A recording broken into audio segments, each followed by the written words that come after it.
ವ್ಯಾಪಾರಿಗಳೇ, ಉದ್ಯಮಿಗಳೇ, ಗ್ರಾಹಕರೇ, ಆಗಿವೆ ನಿಮ್ಮ ಸಮಸ್ಯೆಗಳು ಕ್ರಾನಿಕ್. ಆಗಬೇಡಿ ಯಾವತ್ತು ಪ್ಯಾನಿಕ್. ಇದು ನಮ್ಮ ಕುಡ್ಲ ಬಿಸ್ನೆಸ್ ಕ್ಲಿನಿಕ್. ಇಲ್ಲಿದೆ ಕರ್ನಾಟಕ ಬ್ಯಾಂಕ್ ಬಿಸ್ನೆಸ್ ಟಾನಿಕ್. ನಾನು CA SS ನಾಯಕ್.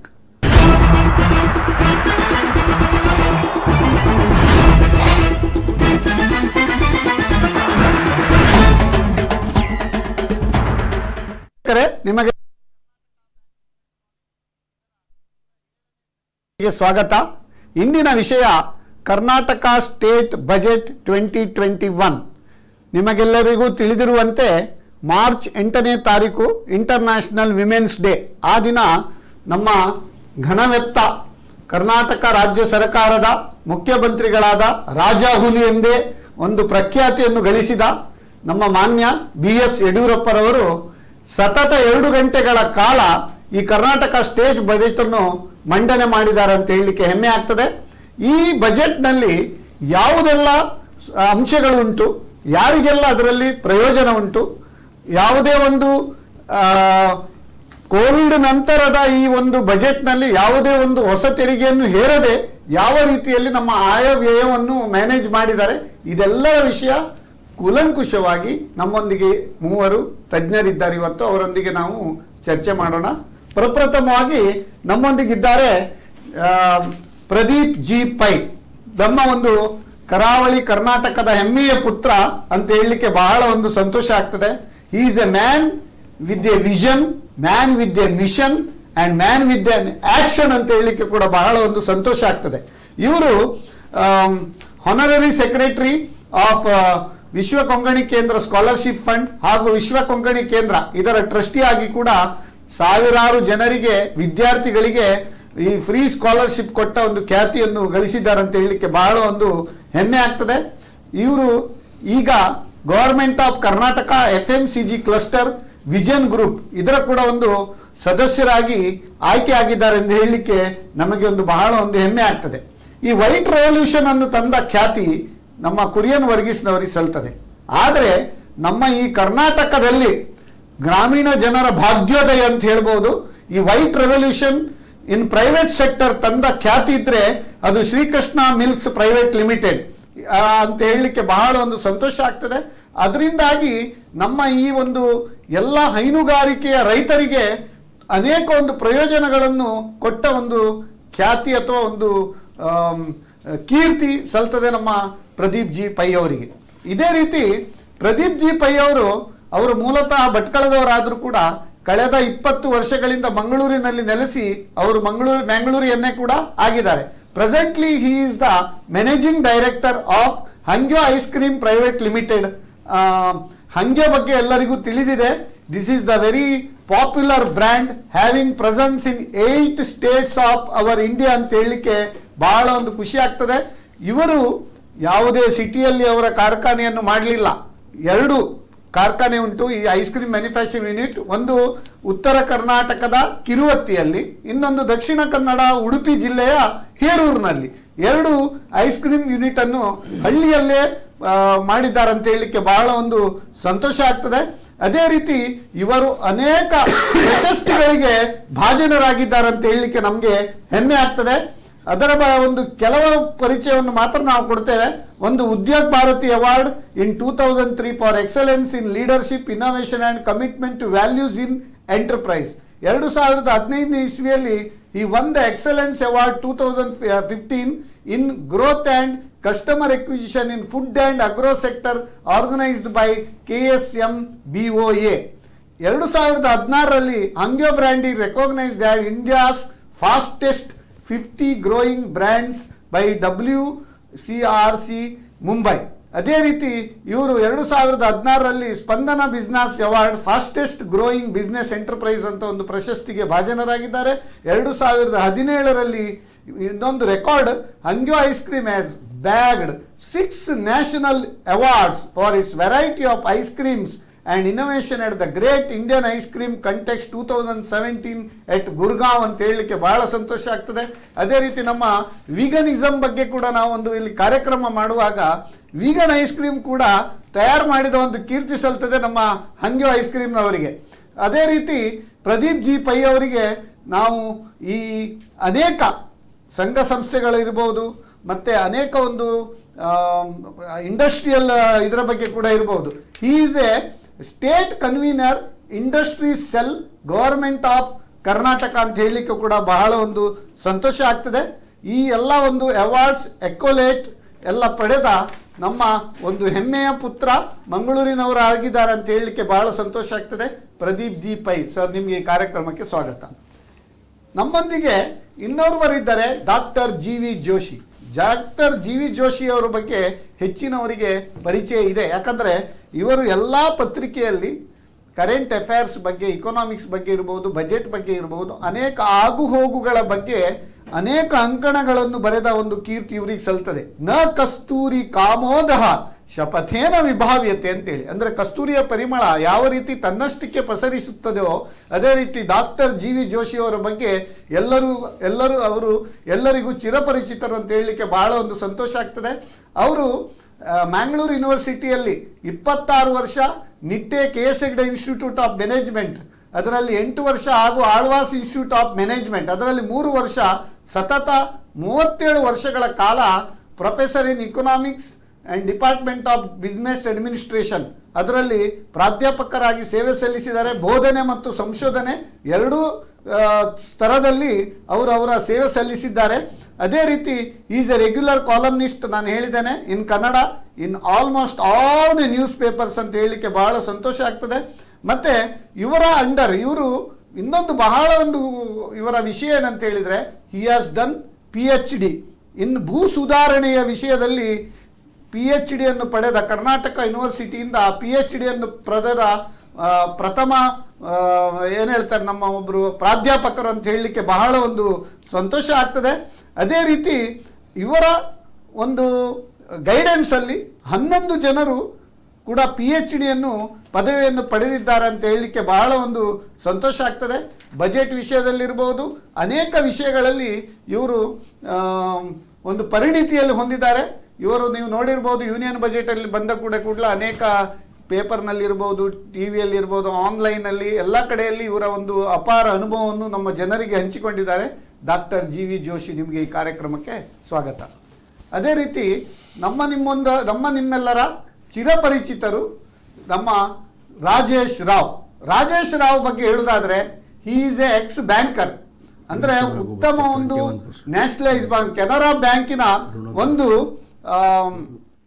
ಕ್ರೆಡಿಟ್ ಡಿಪಾರ್ಟ್ಮೆಂಟ್ನಲ್ಲಿ ಅಪಾರ ಅನುಭವ ಹೊಂದಿ ಮ್ಯಾನೇಜರ್ ಆಗಿರುವ ಅಂಥ ಒಂದು ಒಳ್ಳೆಯ ಒಂದು ಹುದ್ದೆಗೆ ತಿಲಾಂಜಲಿಯನ್ನು ಕೊಟ್ಟು ಸಾಮಾಜಿಕ ಕಾರ್ಯಕರ್ತರಾಗಿ ಅನೇಕ ಜನೋಪಯೋಗಿ ಆಗುವಂತಹ ವಿಷಯವನ್ನು ಇವರು ಜನರಿಗೆ ತಿಳಿಸ್ತಾರೆ. ಅದೇ ರೀತಿ ಪ್ರಧಾನಮಂತ್ರಿ ಮೋದಿಯವರಿಗೆ 400ಕ್ಕಿಂತಲೂ ಹೆಚ್ಚು ಅನೇಕ ಪತ್ರಗಳನ್ನು ಬರೆದು ಈಗಿನ ಜನರ ಸಮಸ್ಯೆ ಇರ್ಬೋದು, ನಮ್ಮ ದೇಶದ ಒಂದು ಇಕಾನಮಿ ಯಾವ ರೀತಿ ನಾವು ಮುಂದೆ ಹೋಗ್ಬೋದು ಅಂತ 400ಕ್ಕಿಂತ ಹೆಚ್ಚು ಕೂಡ ಪತ್ರ ಬರೆದ ಕೀರ್ತಿ ಸಲ್ತದೆ ನಮ್ಮ ರಾಜೇಶ್ ರಾವ್ ಅವರಿಗೆ.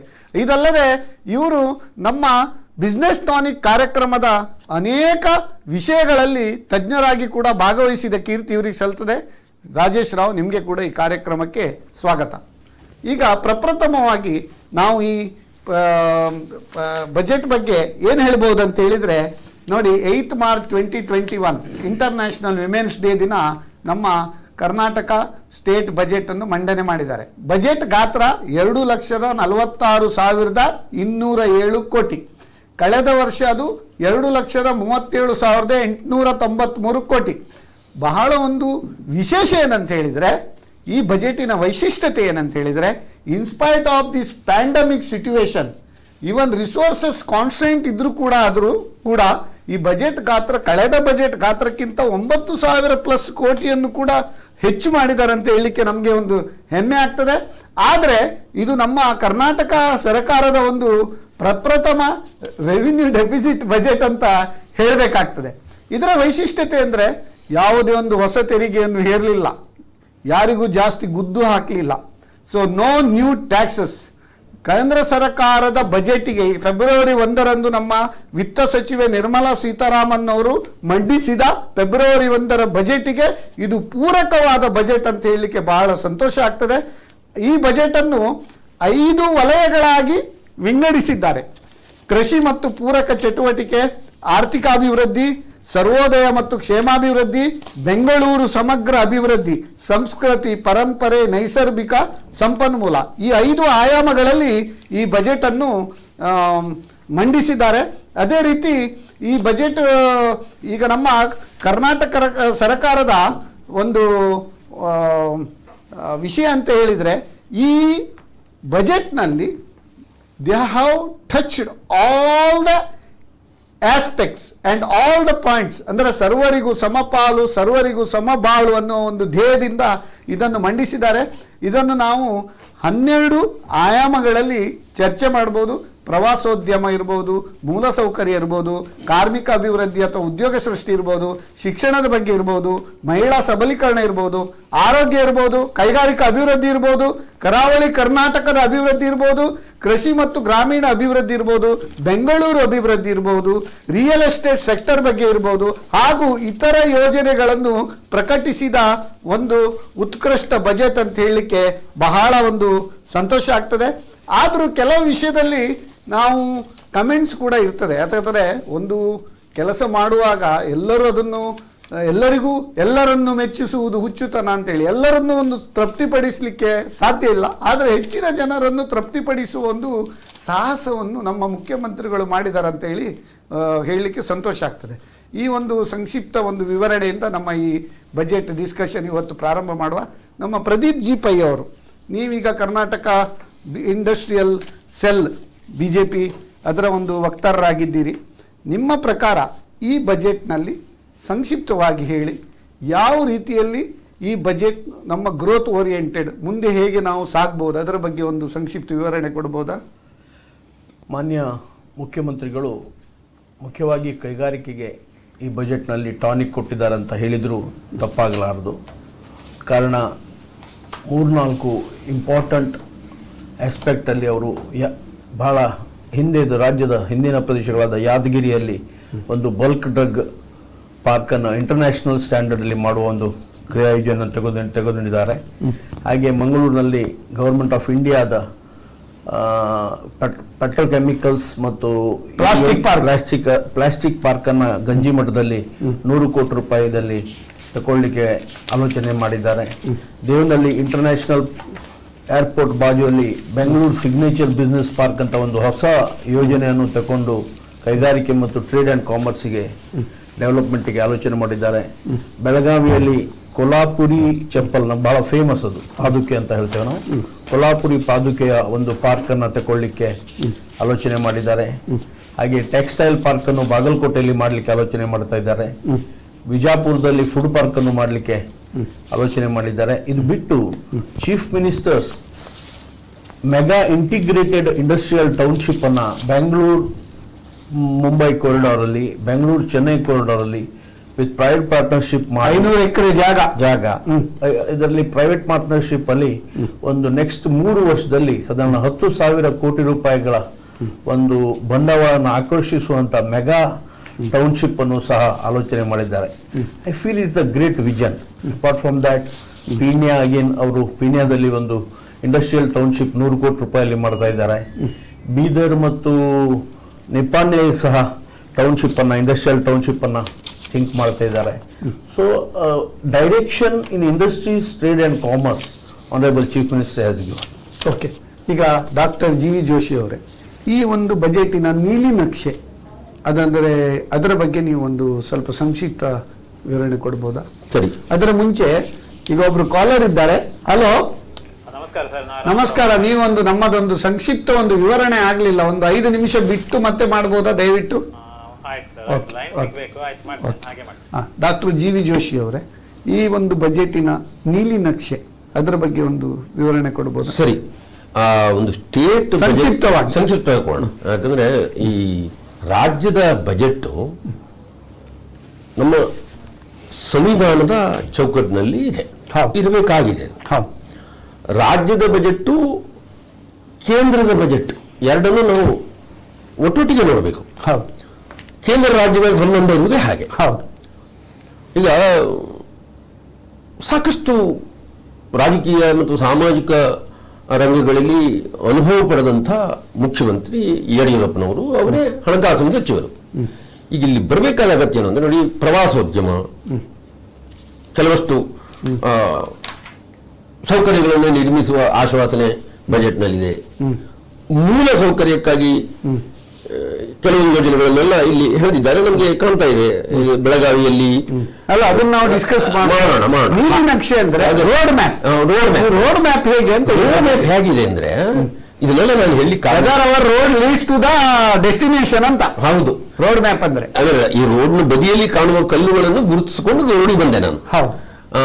ಈಗ ಬಜೆಟ್ ಅಲ್ಲಿ ನಮಗೆ ಸಿಕ್ಕಿದ ಅಧಿಕೃತ ಮಾಹಿತಿಯಂತೆ ಪಿಂಚಣಿಗೆ, ಅಡ್ಮಿನಿಸ್ಟ್ರೇಷನ್ಗೆ ಹೆಚ್ಚು ಹಣ ವ್ಯಯವಾಗಿ, ಇಂಟ್ರೆಸ್ಟ್ ಪೇಮೆಂಟ್, ಸಾಲ, ಅದಕ್ಕೆ ಸಹಾಯಧನ, ಸಬ್ಸಿಡೀಸ್, ಸಾಕಷ್ಟು ಮಠ ಮಾನ್ಯಗಳಿಗೆ ನೋಡಿ, ನಾನು ಹೇಳಬೇಕಾದ್ರೆ ನೀವೇ ಹೇಳಿದ್ರಿ, ಜೊತೆಗೆ ನಿಗಮಗಳಿಗೆ, ಅವರಿಗೆಲ್ಲ ಅದು ಅಭಿವೃದ್ಧಿ ಪರ ವೆಚ್ಚ ಅಲ್ಲ ಅನ್ನೋದನ್ನ ಯಾರಾದ್ರೂ ಒಪ್ಪಿ. ಅಂದ್ರೆ ಈ ದಾನ ಮತ್ತೆ ಅನುದಾನ ಉಂಟಲ್ಲ, ಹೌದು, ಅದು ನಮ್ಮ ಕಿಶೆಯಲ್ಲಿ ಹಣ ಕೊಟ್ಟು ಇದು ಮಾಡ್ಬೇಕು. ನಾವು ಸಾಲ ಮಾಡಿಕೊಂಡು ದಾನ ಅನುದಾನ ಕೊಡಬಾರ್ದು. ಈಗ ಅಭಿವೃದ್ಧಿಗೆ ಸಾಲ ಮಾಡುವಂಗಾಯ್ತು. ಹೌದು, ನಾನು ರೂಪುರೇಷೆ ಕೊಡಿ ಅಂತ ಹೇಳಿದ್ರಲ್ಲ, ಅದನ್ನೇ ಹೇಳ್ತಾ ಇದ್ದೇನೆ.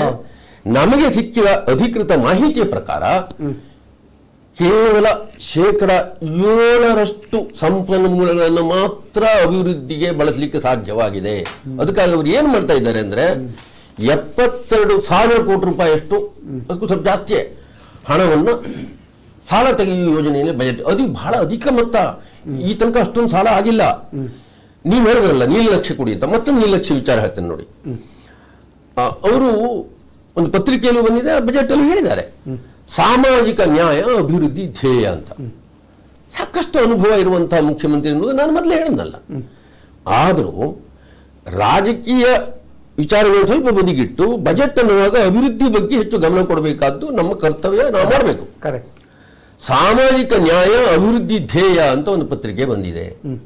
ಹಾಗಲ್ಲ, ಅಭಿವೃದ್ಧಿ ಧ್ಯೇಯ ಸಾಮಾಜಿಕ ನ್ಯಾಯ ಅಂತ ಆಗಬೇಕು.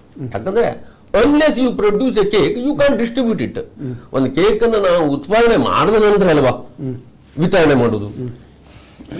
ಆ ಪ್ರಯತ್ನ ಇಲ್ಲಿ ಗಂಭೀರವಾಗಿ ಬಜೆಟ್ನಲ್ಲಿ ಆಗಿಲ್ಲ ಅನ್ನೋದನ್ನು ಹೇಳ್ತಾ ಇದ್ದೇನೆ. ಇನ್ನೊಂದು ಏನಾಗಿದೆ ಅಂದ್ರೆ, ಈಗ ಚರ್ಚೆ ಮಾಡುವ. ಹೌದು, ಇನ್ನೊಂದು ವಿಚಾರ. ರಾಜೇಶ್ ರಾವ್ ಅವರು ನಿಮ್ಮ ಒಂದು ಸಂಕ್ಷಿಪ್ತ. ಸರಿ, ಅವರು ಹೇಳಿ ಹಾಗಾದ್ರೆ, ನೋಡೋಣ ಮುಂದೆ ಸಂಕ್ಷಿಪ್ತವಾಗಿ. ಯಾಕಂದ್ರೆ ಕಾಲರ್, ಯಾವುದೇ ಒಂದು ಆರ್ಥಿಕ ವ್ಯವಸ್ಥೆಗೆ ದೇಶದಲ್ಲಾಗಲಿ ರಾಜ್ಯದಲ್ಲಾಗಲಿ 4 ವಿಚಾರಗಳು ಪ್ರಮುಖವಾಗಿರ್ತವೆ. ಒಂದು ಆರ್ಥಿಕ ವೇಗ ಅಂತ ಇರ್ತದೆ, ಆರ್ಥಿಕ ಶಿಸ್ತು ಅಂತ ಇರ್ತದೆ, ಆರ್ಥಿಕ ಅಭಿವೃದ್ಧಿ ಮತ್ತು ಆರ್ಥಿಕ ಪ್ರಗತಿ. ಇದೊಂದು 4 ಚಕ್ರಗಳಿದ್ದಾಗ ಒಂದು ವಾಹನಕ್ಕಿದ್ದಾಗ, ರಾಜ್ಯದ ವಾಹನಕ್ಕೆ 4 ಚಕ್ರಗಳಿದ್ದಾಗ ಡ್ರೈವರ್ ಆಗಿ ಮುಖ್ಯಮಂತ್ರಿಗಳು ಬಜೆಟ್ ಅನ್ನು ಮಂಡನೆ ಮಾಡಿದ್ದಾರೆ. ಕರೆಕ್ಟ್. ಸೊ ಈ 4 ಚಕ್ರಗಳು ಅದು ಸರಿಯಾಗಿ ನಡೀತಾ ಇದೆ ಅಂತ ಹೇಳುವಂಥದ್ದು ಬಜೆಟ್ ಅಲ್ಲಿ ಕಾಣ್ತದೆ. ಯಾಕೆಂತ ಯಾವ್ದು 4 ಚಕ್ರ? ಅದೇ ಆರ್ಥಿಕ ಶಿಸ್ತು, ಆರ್ಥಿಕ ಪ್ರಗತಿ, ಆರ್ಥಿಕ ವೇಗ, ಆರ್ಥಿಕ ಮತ್ತೆ ಪ್ರಗತಿ. ಹೌದು, 4 ಚಕ್ರ. ಆರ್ಥಿಕ ಪ್ರಗತಿ, ಆರ್ಥಿಕ ಅಭಿವೃದ್ಧಿ. ಗುರುಗಳು ಹೇಳಿದ ಅಭಿವೃದ್ಧಿ ಬೇಕು. ಪ್ರಗತಿ ಅಂತ ಹೇಳಿದ್ರೆ ಎಲ್ಲಾ ಕ್ಷೇತ್ರಗಳಿಗೂ ಪ್ರಗತಿ ಆಗಬೇಕು. ಅಭಿವೃದ್ಧಿ ಅಂತ ಹೇಳಿ ಡೆವಲಪ್ಮೆಂಟಲ್ ಆಕ್ಟಿವಿಟಿ. ಕರೆಕ್ಟ್. ಸೊ ಶಿಸ್ತು ಅಂತ ಹೇಳಿದ್ರೆ ಈಗ ಶಿಸ್ತುನಲ್ಲಿ ಡಿಸಿಪ್ಲಿನ್. ಈಗ GDP ನಿಮ್ದು ಫಿಸ್ಕಲ್ ಡೆಫಿಸಿಟ್ 3.5 ಇಟ್ಟಿದ್ದಾರೆ. ಆಕ್ಚುಲಿ 3 ಇರಬೇಕು, ಅಂದ್ರೆ 3.5 ತಂದು ನಿಲ್ಲಿಸಿದ್ದಾರೆ. ಸಾಲ ಕೂಡ ಹಾಗೆ 25% ಜಾಸ್ತಿ ಇರಬಾರ್ದು GDP ಇದ್ದು. ನಮ್ಮ ಸ್ಟೇಟ್ GDP 18 ಲಕ್ಷ ಕೋಟಿ ಇದೆ, ಈಗ ಸಾಲ 4 ಲಕ್ಷ ಕೋಟಿ ಹತ್ರ ಹೋಗಿದೆ. ಅದು ಈ ಸಲದ 71,000 ಸೇರಿಸಿದ್ರೆ ಅದು 25% ದಾಟ್ತದೆ ಮುಂದಿನ ವರ್ಷಕ್ಕೆ. ಸೊ ಇದು ಕೂಡ ಬಹಳ ಜಾಗ್ರತೆಯಲ್ಲಿ ಹೋಗಬೇಕಾಗ್ತದೆ. ಆದ್ರೆ ಅದನ್ನು ಟಚ್ ಮಾಡಿದ್ದಾರೆ ಅದನ್ನ. ಸೊ ಹಾಗೆ ಈ 4 ಚಕ್ರಗಳು ಸರಿಯಾಗಿ ಹೋಗ್ತಾ ಇದೆ. ಅದನ್ನು ನಡೆಸ್ಕೊಂಡು ಹೋಗುವಂತ ಜವಾಬ್ದಾರಿ ಮುಖ್ಯಮಂತ್ರಿಗಳ ಮುಂದೆ ಇದೆ. ಅದು ಮುಂದಕ್ಕೆ ಎಲ್ಲ ಕ್ಷೇತ್ರಗಳು, ಎಲ್ಲ ಜಿಲ್ಲೆಗಳಲ್ಲೂ ಅಭಿವೃದ್ಧಿ ಕಾರ್ಯಗಳನ್ನು ಘೋಷಣೆ ಮಾಡಿದೆ, ಎಲ್ಲ ಜಿಲ್ಲೆಗಳಲ್ಲೂ. ಈಗ ನಾವು ಪ್ರದೀಪ್ ಅವರಿಗೆ ಒಂದು ಉತ್ತಮ ಪ್ರಶ್ನೆ ಕೇಳ್ತಾ ಇದ್ದೇವೆ. ಏನಂದ್ರೆ, ಇದು ಈಸ್ ಆಫ್ ಡೂಯಿಂಗ್ ಬಿಸ್ನೆಸ್ ಬಗ್ಗೆ ನೀವು ತಿಳಿದಿರುವಂತೆ 2014ರಲ್ಲಿ ನಮ್ಮ ಭಾರತ ಸರ್ಕಾರದ ease of doing business 132 or some position ಇದ್ದದ್ದು 68ನೇ ಪೊಸಿಷನಿಗೆ ಬಂದಿದೆ ಪ್ರಪಂಚದಲ್ಲಿ. ಆದರೆ ಕರ್ನಾಟಕದ್ದು ಈಸ್ ಆಫ್ ಡೂಯಿಂಗ್ ಬಿಸ್ನೆಸ್ 9ನೇ ಸ್ಥಾನದಲ್ಲಿದ್ದದ್ದು ಪಾತಾಳಕ್ಕೆ 17ನೇ ಸ್ಥಾನಕ್ಕೆ ಕುಸಿದಿದೆ. ಈಗ ನೋಡಿ, ಕೇಂದ್ರ ಸರ್ಕಾರ ಕೂಡ ಬಿಜೆಪಿ, ರಾಜ್ಯ ಸರ್ಕಾರ ಕೂಡ ಬಿಜೆಪಿ. ನಾವು ದೂರ್ಲಿಕ್ಕಾಗುವುದಿಲ್ಲ, ಇಬ್ಬರು they should work in tandem ಅಂತ ಹೇಳ್ತೇವೆ. ಮತ್ತೆ ಆಂಧ್ರ ಪ್ರದೇಶ ಅದು ಮೊದಲನೇ ಸ್ಥಾನ, ತೆಲಂಗಾಣ 3ನೇ ಸ್ಥಾನ, ಕೆಲವೆಲ್ಲ ಸ್ಟೇಟ್ ನೀವು ನಂಬಲಿಕ್ಕೆ ಆಗುತ್ತೆ, ಅದು ಕರ್ನಾಟಕಕ್ಕಿಂತ ಉತ್ತಮ ಸ್ಥಾನದಲ್ಲಿ ಉಂಟು. ಇದರ ಬಗ್ಗೆ ನಿಮ್ಮ ಅಭಿಪ್ರಾಯ ಏನು? ಇಲ್ಲ, ಇದು ease of doing business whether ನೀವು ಹೇಳೋದು ರೀಸೆಂಟ್ ನಂಬರ ನನಗೆ 2020 ಅದೇ ಯಾರು ಅನೌನ್ಸ್ ಮಾಡಿದ್ದಾರೆ ಈಸ್ ಆಫ್ ಡೂಯಿಂಗ್ ಬಿಸ್ನೆಸ್? ನಮ್ಮ ನಿರ್ಮಲಾ ಸೀತಾರಾಮನ್ ಅವರೇ ಅನೌನ್ಸ್ ಮಾಡಿದ್ದಾರೆ. ಯಾವಾಗ? ಸೆಪ್ಟೆಂಬರ್ 2020. ಅದು ಈ ಇಂಡೆಕ್ಸ್ ಉಂಟಲ್ಲ, DPIIT ಅವರು ಮಾಡುದು, department of promotion for industrial and internal trade. ಅದರ ಪ್ರಕಾರ I agree with you, I am not disputing it. 2020 result ಬರೋದು 1920 ಮಾರ್ಕ್ಸ್ ಕಾರ್ಡ್. ನಾವೊಂದು ಸೊ 19 ಹೇಳಿ ಪ್ಲೀಸ್. ಹಲೋ, ನಮಸ್ತೆ. ಗವರ್ಮೆಂಟ್ ನಾನು ರಾಮಕೃಷ್ಣ ರಾವ್ ಅಂತ ಹೇಳಿ ಕಾವೂರು 1819 ರಾಮಕೃಷ್ಣ ರಾವ್ ಹೇಳಿ. ಅತಿಥಿಗಳು ನಮಸ್ತೆ. ನನ್ನ ಪ್ರಶ್ನೆ, ಇವರೇ ಅಧಿಕಾರಕ್ಕೆ ಬಂದ ವಿದ್ಯಾಸಂಸ್ಥೆ ಕ್ಷೇತ್ರಕ್ಕೆ ಬಜೆಟ್ ನಲ್ಲಿ ಯಾವ ರೀತಿಯ ಕೊಡುಗೆ ಕೊಟ್ಟಿದ್ದಾರೆ? ಅದರಲ್ಲಿಯೂ ಮುಖ್ಯವಾಗಿ ಖಾಸಗಿ ಸಂಸ್ಥೆಗಳಿಗೆ. ಖಾಸಗಿ ಸಂಸ್ಥೆಗಳು ಸಾಕಷ್ಟು ಹೋರಾಟ ಮಾಡಿದ್ರು, ಡಿಮಾಂಡ್ ಇಟ್ಟಿದ್ರು, ಅವ್ರದ್ದೆಲ್ಲ ಬೇಡಿಕೆಗಳೆಲ್ಲ ಇತ್ತಲ್ಲ, ಆ ವಿದ್ಯಾಸಂಸ್ಥೆಗಳಿಗೆ ಯಾವ ರೀತಿಯ ಕೊಡುಗೆ ಕೊಟ್ಟಿದ್ದಾರೆ ಅಂತ. ಬಹಳ ಒಂದು ಉತ್ತಮ. ವಿದ್ಯಾಸಂಸ್ಥೆಗಳಿಗೆ ಏನು ಕೊಟ್ಟಿದ್ದಾರೆ ಅಂತೇಳಿ ರಾಜೇಶ್ ರಾಯರು ನಿಮ್ಮ ಹತ್ರ ಉಂಟಾ ಸ್ಟ್ಯಾಟಿಸ್ಟಿಕ್ಸ್? ವಿದ್ಯಾಸಂಸ್ಥೆಗಳಿಗಂತ ಏನಿಲ್ಲ, ಬಟ್ ಶಾಲೆಗಳು ಹೊಸದಾಗಿ ಒಂದು 50 ಪಬ್ಲಿಕ್ ಸ್ಕೂಲ್ ಅನೌನ್ಸ್ ಮಾಡಿದ್ದಾರೆ. Okay. ಇದು ಗ್ರಾಮೀಣ ಭಾಗದಲ್ಲಿ ಈಗ ನವೋದಯ ಶಾಲೆ ಅಂತ ಹೇಗಿದೆ, ಅದೇ ರೀತಿಯಲ್ಲಿ ಗ್ರಾಮೀಣ ಭಾಗದಲ್ಲಿ 1,000 ಶಾಲೆಗಳನ್ನು ಓಪನ್ ಮಾಡುವ ಇದಿತ್ತು, ಗುರಿ ಇತ್ತವರಿಗೆ. ಅದರಲ್ಲಿ 276 ಹೋದ ವರ್ಷ ಮಾಡಿದ್ದಾರೆ. ಈ ವರ್ಷ 50 ಶಾಲೆಗಳಿಗೆ ಅದನ್ನು ಪರ್ಮಿಷನ್ ಫ್ರೆಶ್ ಆಗಿ ಕೊಟ್ಟಿದ್ದಾರೆ. ಅದು ಏನಾಗುತ್ತೆ ಅಂತ ಹೇಳಿ, ಫಸ್ಟ್ ಪ್ರೀ ಪ್ರೈಮರಿ ಸ್ಕೂಲಿಂದ PUC ವರೆಗೆ. ಸೊ ಗ್ರಾಮೀಣ ಭಾಗದ ಶಿಕ್ಷಣಕ್ಕೆ ಅನುಕೂಲ ಆಗ್ತದೆ ಅದು. ಎರಡನೇದ್ದು ನೋಡಿ, ಚಿತ್ರದುರ್ಗದಲ್ಲಿ ಒಂದು ಹೊಸ ವೈದ್ಯಕೀಯ ಕಾಲೇಜ್ ಅದು ಪ್ರಾರಂಭ ಮಾಡ್ತಾ ಇದ್ದಾರೆ. ಮತ್ತೆ 100 ಸ್ನಾತಕೋತ್ತರ ಸೀಟುಗಳನ್ನು ಹೆಚ್ಚಿಸುವ ಉದ್ದೇಶದಲ್ಲಿ ಹಾಸನ ಮತ್ತು ಮಂಡ್ಯದಲ್ಲಿ ವೈದ್ಯಕೀಯ ವಿಜ್ಞಾನ ಸಂಸ್ಥೆಗಳಲ್ಲಿ ಒಂದು ಪದವಿ, ಅಂದ್ರೆ ಈಗ ಅನೇಕ ವೈದ್ಯರ ಕೊರತೆ ಉಂಟು, ಅದಕ್ಕೆ ಕೂಡ ಒಂದು ಜಾಸ್ತಿ ಮಾಡ್ತಾ ಇದ್ದಾರೆ. ಮತ್ತೆ ಶಿವಮೊಗ್ಗದ ಆಯುರ್ವೇದ ಕಾಲೇಜ್ ಅನ್ನು ಆಯುಷ್ ವಿಶ್ವವಿದ್ಯಾಲಯ ಆಗಿ ಕನ್ವರ್ಟ್ ಮಾಡ್ತಾ ಇದ್ದಾರೆ. ಸೊ ಅದೇ ರೀತಿ ನೀವು ಹೇಳಿದ ಹಾಗೆ ನಿಮ್ಮ ಇದು ಯಾವುದು ಸ್ಕೂಲ್ ಬಗ್ಗೆ, ಸ್ಕೂಲ್ಸ್ ಕೂಡ ಮತ್ತೆ ಎಲ್ಲ ಶಾಲೆಗಳನ್ನು ಡಿಜಿಟಲೀಕರಣ ಮಾಡ್ತಾ ಇದ್ದಾರೆ. ಲ್ಯಾಪ್ಟಾಪ್ ಅಂದ್ರೆ ಈಗ ನ್ಯೂ ಎಜುಕೇಶನ್ ಪಾಲಿಸಿಗೆ ಒಂದು ಪೂರಕವಾಗಿ ಮಾಡ್ತಾ ಇದ್ದಾರೆ. ಇಲ್ಲಿ ನೋಡಿ, ಒಂದು ಮಹತ್ವದ ವಿಷಯ ಇದೆ, ಗಮನಿಸಬೇಕು, ಅದನ್ನು ನಾವು ಮೆಚ್ಚಬೇಕು. ಈ ಬಜೆಟ್ ಅಲ್ಲಿ ವಿಶ್ವವಿದ್ಯಾಲಯಗಳ ಬೋಧನಾ ಪದ್ಧತಿ ಸುಧಾರಣೆ, ಬಹುಶಿಸ್ತೀಯ ಅಧ್ಯಯನ, ಮಲ್ಟಿಡಿಸಿಪ್ಲಿನರಿ ಅಪ್ರೋಚ್, ಇಂಟರ್ಡಿಸಿಪ್ಲಿನರಿ ಅಪ್ರೋಚ್ ಅದನ್ನು ಮಾಡಬೇಕು. ಸಂಶೋಧನೆಯಲ್ಲಿ ನಾವೀನ್ಯತೆ, ನಾಯಕತ್ವ ನಿರ್ಮಾಣದಲ್ಲಿ ವಿಶೇಷ ಪರಿಣತಿ, ಇದು ಅಭಿವೃದ್ಧಿ ದೃಷ್ಟಿಯಿಂದ ಬಹಳ ಮಹತ್ವದ ಯೋಜನೆ. ಇದನ್ನು ಮಾನ್ಯ ಮುಖ್ಯಮಂತ್ರಿಗಳು ತಮ್ಮ ಬಜೆಟ್ ನಲ್ಲಿ ಹಾಕಿದ್ದಾರೆ. ಓಕೆ, ನಮ್ಮ ಇವರು ರಾಮಕೃಷ್ಣ ರಾಯರು ಈ ಪ್ರಶ್ನೆ ಕೇಳಿದಕ್ಕೆ ಧನ್ಯವಾದ. ಇನ್ನೊಬ್ರು ಕಾಲರ್ ಇದ್ದಾರೆ. ಹಲೋ ಸರ್, ನಮಸ್ಕಾರ. ರಾಮರಾವ್. ರಾಮರಾಯರಿಗೆ ನಮಸ್ಕಾರ. ನಿಮ್ಮ ಪ್ರಶ್ನೆ ಕೇಳಬಹುದಾ? ಆಯ್ತು. ಎಲ್ಲರಿಗೂ ಮುಖ್ಯ ಅತಿಥಿಗಳೆಲ್ಲರಿಗೂ ನಮಸ್ಕಾರ. ನಮಸ್ಕಾರ. ನಮಸ್ಕಾರ. ಇಂಗ್ಲಿಷ್ಲೇ ಕೇಳ್ತೇನೆ. Is it an election budget? Number one. Second question, whether all the promises made in the last few years budget were fulfilled. Third one, in banking there is a slogan that once a borrower is always a borrower. How the government will repay interest burden and principal amount on the borrowed money. Fourth one, diesel, petrol, cooking gas price goes on increasing. For the common man, whether the budget is state or central government is not important. He is worried only about the inflation. In 1980s, Srimati Sushma Swaraj of BJP government lost the election because of increase in onion price only. Next question, whether provision is made for natural calamities and COVID management. Next one, what are the benefits for Karavali people like fisheries section, Camco, the IDK, etc. I was told that in BD workers, there is an unemployment. There are more than 3 lakh BD workers. So how the government is solving unemployment problem? Next one, according to today's Vijayawani newspaper, Karnataka state, one of the top 5 states in GST collection, but center is yet to give the share of rupees 11,356 crore. Will it not affect in balancing the state government budget? Next, my opinion is, if more raids are made against the corrupt government officials and the GST tax evasion by the concerned department, revenue of the state government will increase. Thank you, sir. Okay. ನಮ್ಮ ರಾಮರಾಯರವರು Mangalore productivity council ಅದರ ಅಧ್ಯಕ್ಷರು. ಅದಕ್ಕೆ ನಾವು ಅವರಿಗೊಂದು productive ರಾಮರಾಯರಂತ ಹೆಸರಿಟ್ಟಿದ್ದೇವೆ. ಅವರು ಪ್ರತಿಯೊಂದು ನಮ್ಮ ಒಂದು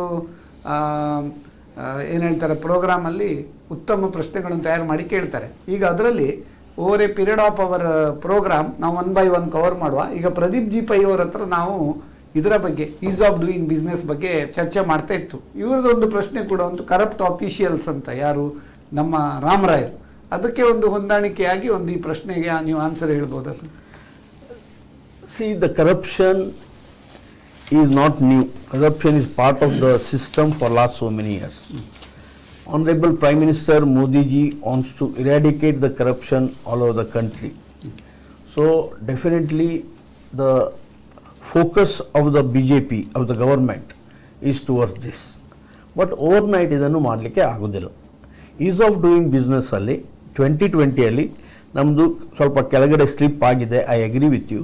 ಜೋಶಿ ಅವರು ಸಹ ಹೇಳಿದರು ಈ ವರ್ಷ ಸ್ಲಿಪ್ ಆಗಿದೆ. But pandemic because of are the covid issues, Telangana, Andhra Pradesh, this new states, especially Telangana. Even UP, raised to second place. No, I'm coming to it. See, when Karnataka has to do, it is a major, we have to score from 7 to 9. UP was at 2 earlier, I'm telling. UP has to, if they from 2 to 5, if they jump, it's a big jump. Karnataka is already at 7 with the whatever previous. 9. No, successive, I'm telling you out of 10 marks. Karnataka with the successive governments, industries were in the forefront. So to again ಮತ್ತೆ accelerate ಮಾಡಿ ಮತ್ತೆ ಮೇಲೆ ತಗೊಂಡು ಹೋಗಬೇಕು. Telangana is a new state. They are declaring lot of soaps, lot of industrial investments, how they can attract. So they must have gone. But I am very honestly telling, Shri Jagdish Shettar is honestly working in Karnataka. Jagadish Shettar ಅವರು ಈ is of doing business ಅದು mark appraisal ಪರೀಕ್ಷೆಯಲ್ಲಿ evaluation ಸರಿ ಇಲ್ಲ ಅಂತ ಕೂಡ ಕೇಂದ್ರಕ್ಕೆ letter ಬರೆದಿದ್ದಾರೆ. ಕೇಂದ್ರಕ್ಕೆ ಬರೆದಿದ್ದಾರೆ, ಚರ್ಚೆ ಆಗಿದೆ ಅದು. ಹೇಳಿದ್ದಾರೆ. But see, everybody's view is different. But Industries Department under the ministers of Shri Jagdish Shettar in Karnataka working really hard to get more investments. Even recently, 2-3 days back I read, FDI Karnataka is number 3 after Gujarat and Maharashtra. Karnataka stood at number 3 even after this very bad time of first 3 quarters. So I am very sure under the leadership of our Honorable Chief Minister, industries and ease of business, especially ease of business, ನೀವು ಹೇಳಿದಾಗೆ definitely will improve hour rank in the coming days. Okay, ಈಗ doctor G V Joshi ಅವರೇ, ಈಗ ನಮ್ಮದು ರಾಮ್ ರಾಯರು ಹೇಳಿದರು inflation ಜಾಸ್ತಿ ಆಗಿದೆ, ಗ್ಯಾಸ್ ಪ್ರೈಸ್ ಜಾಸ್ತಿ ಆಗಿದೆ, ಪೆಟ್ರೋಲ್ ಪ್ರೈಸ್ ಜಾಸ್ತಿ ಆಗಿದೆ, ಜನಜೀವನ ಸ್ವಲ್ಪ ಕಷ್ಟ ಆಗಿದೆ. ಇಂಥ ಸಂದರ್ಭದಲ್ಲಿ ಬಜೆಟಲ್ಲಿ ಅದಕ್ಕೆ ಪೂರಕವಾದ ಯಾವುದಾದ್ರೂ ಒಂದು ಯೋಜನೆ ಅಥವಾ ಘೋಷಣೆ ಉಂಟಾ ಕೇಳ್ತಾ ಇದ್ದಾರೆ. ನಾನು ಒಂದು ಮೆಚ್ಚುತ್ತೇನೆ. ಬಹಳಷ್ಟು ವಿಷಯದಲ್ಲಿ ಶೈಕ್ಷಣಿಕವಾಗಿ ನಂದೇ ಅಭಿಪ್ರಾಯ ಇದ್ರೂ ಕೂಡ ಯಡಿಯೂರಪ್ಪನವರ ಈ ಬಜೆಟ್ನಲ್ಲಿ ರಾಜ್ಯ ಮಟ್ಟದಲ್ಲಿ ಬೆಲೆ ಏರಿಕೆಗೆ ಪೂರಕವಾದಂತಹ ಯಾವುದೇ ಯೋಜನೆ ಇಲ್ಲ. ಅದನ್ನು ಮೆಚ್ಚಬೇಕು ನಾವು. ಆ ಲೈನಲ್ಲಿ ಅವರು ವಿಚಾರ ಮಾಡಿದ್ದಾರೆ. ಹೆಚ್ಚು ಟ್ಯಾಕ್ಸ್ ಇಲ್ಲ ಮಾಡಲಿಕ್ಕೆ ಸ್ಟೇಟ್ ಅಲ್ಲಿ ಆದಾಯದ ಕೊರತೆ ಉಂಟು. ಇನ್ನೊಂದು ಏನಾಗಿದೆ ಅಂದ್ರೆ ಈ ಬೆಲೆ ಏರಿಕೆ ಅನ್ನೋದನ್ನು ನಾವು ಸ್ಪಷ್ಟವಾಗಿ ತಿಳ್ಕೊಳ್ಬೇಕು. ಇದನ್ನ ನಿಯಂತ್ರಣ ಮಾಡಬೇಕಾದವರು ಕೇಂದ್ರದವರು ಮತ್ತು ರಿಸರ್ವ್ ಬ್ಯಾಂಕ್ನವರು. ಅದು ಅಲ್ಲಿಗೆ ಸಂಬಂಧಪಟ್ಟಂತ ವಿಷಯ. ನಮ್ಮಲ್ಲಿ ಕೆಲವು ಕೇಂದ್ರಕ್ಕೆ ಸಂಬಂಧಪಟ್ಟಂತ ಸೆಂಟ್ರಲ್ ಲಿಸ್ಟ್ ಸಂವಿಧಾನದಲ್ಲೇ ಇದೆ, ರಾಜ್ಯಕ್ಕೆ ಸಂಬಂಧಪಟ್ಟಂತ ಕೆಲವು ವಿಷಯಗಳಿವೆ. ಮತ್ತೆ ಎರಡು ಕೇಂದ್ರ ಮತ್ತು ರಾಜ್ಯಕ್ಕೂ ಎರಡಕ್ಕೂ ಬೆಲೆ ಏರಿಕೆ ಅನ್ನೋದು ಡಿಮಾಂಡ್ ಅಂಡ್ ಸಪ್ಲೈ ಮೇಲೆ ಕೂಡ ಒಂದು ಬೆಲೆ ಏರಿಕೆ ಮೇಲೆ ಕೇಳಬೇಕಾದಂತ ಪ್ರಶ್ನೆ ಕೇಂದ್ರಕ್ಕೆ, ರಿಸರ್ವ್ ಬ್ಯಾಂಕಿಗೆ. ಆ ದೃಷ್ಟಿಯಿಂದ ಈ ಬಜೆಟ್ ನಲ್ಲಿ ನಾವು ಅದನ್ನು ಮೆಚ್ಚಬೇಕು.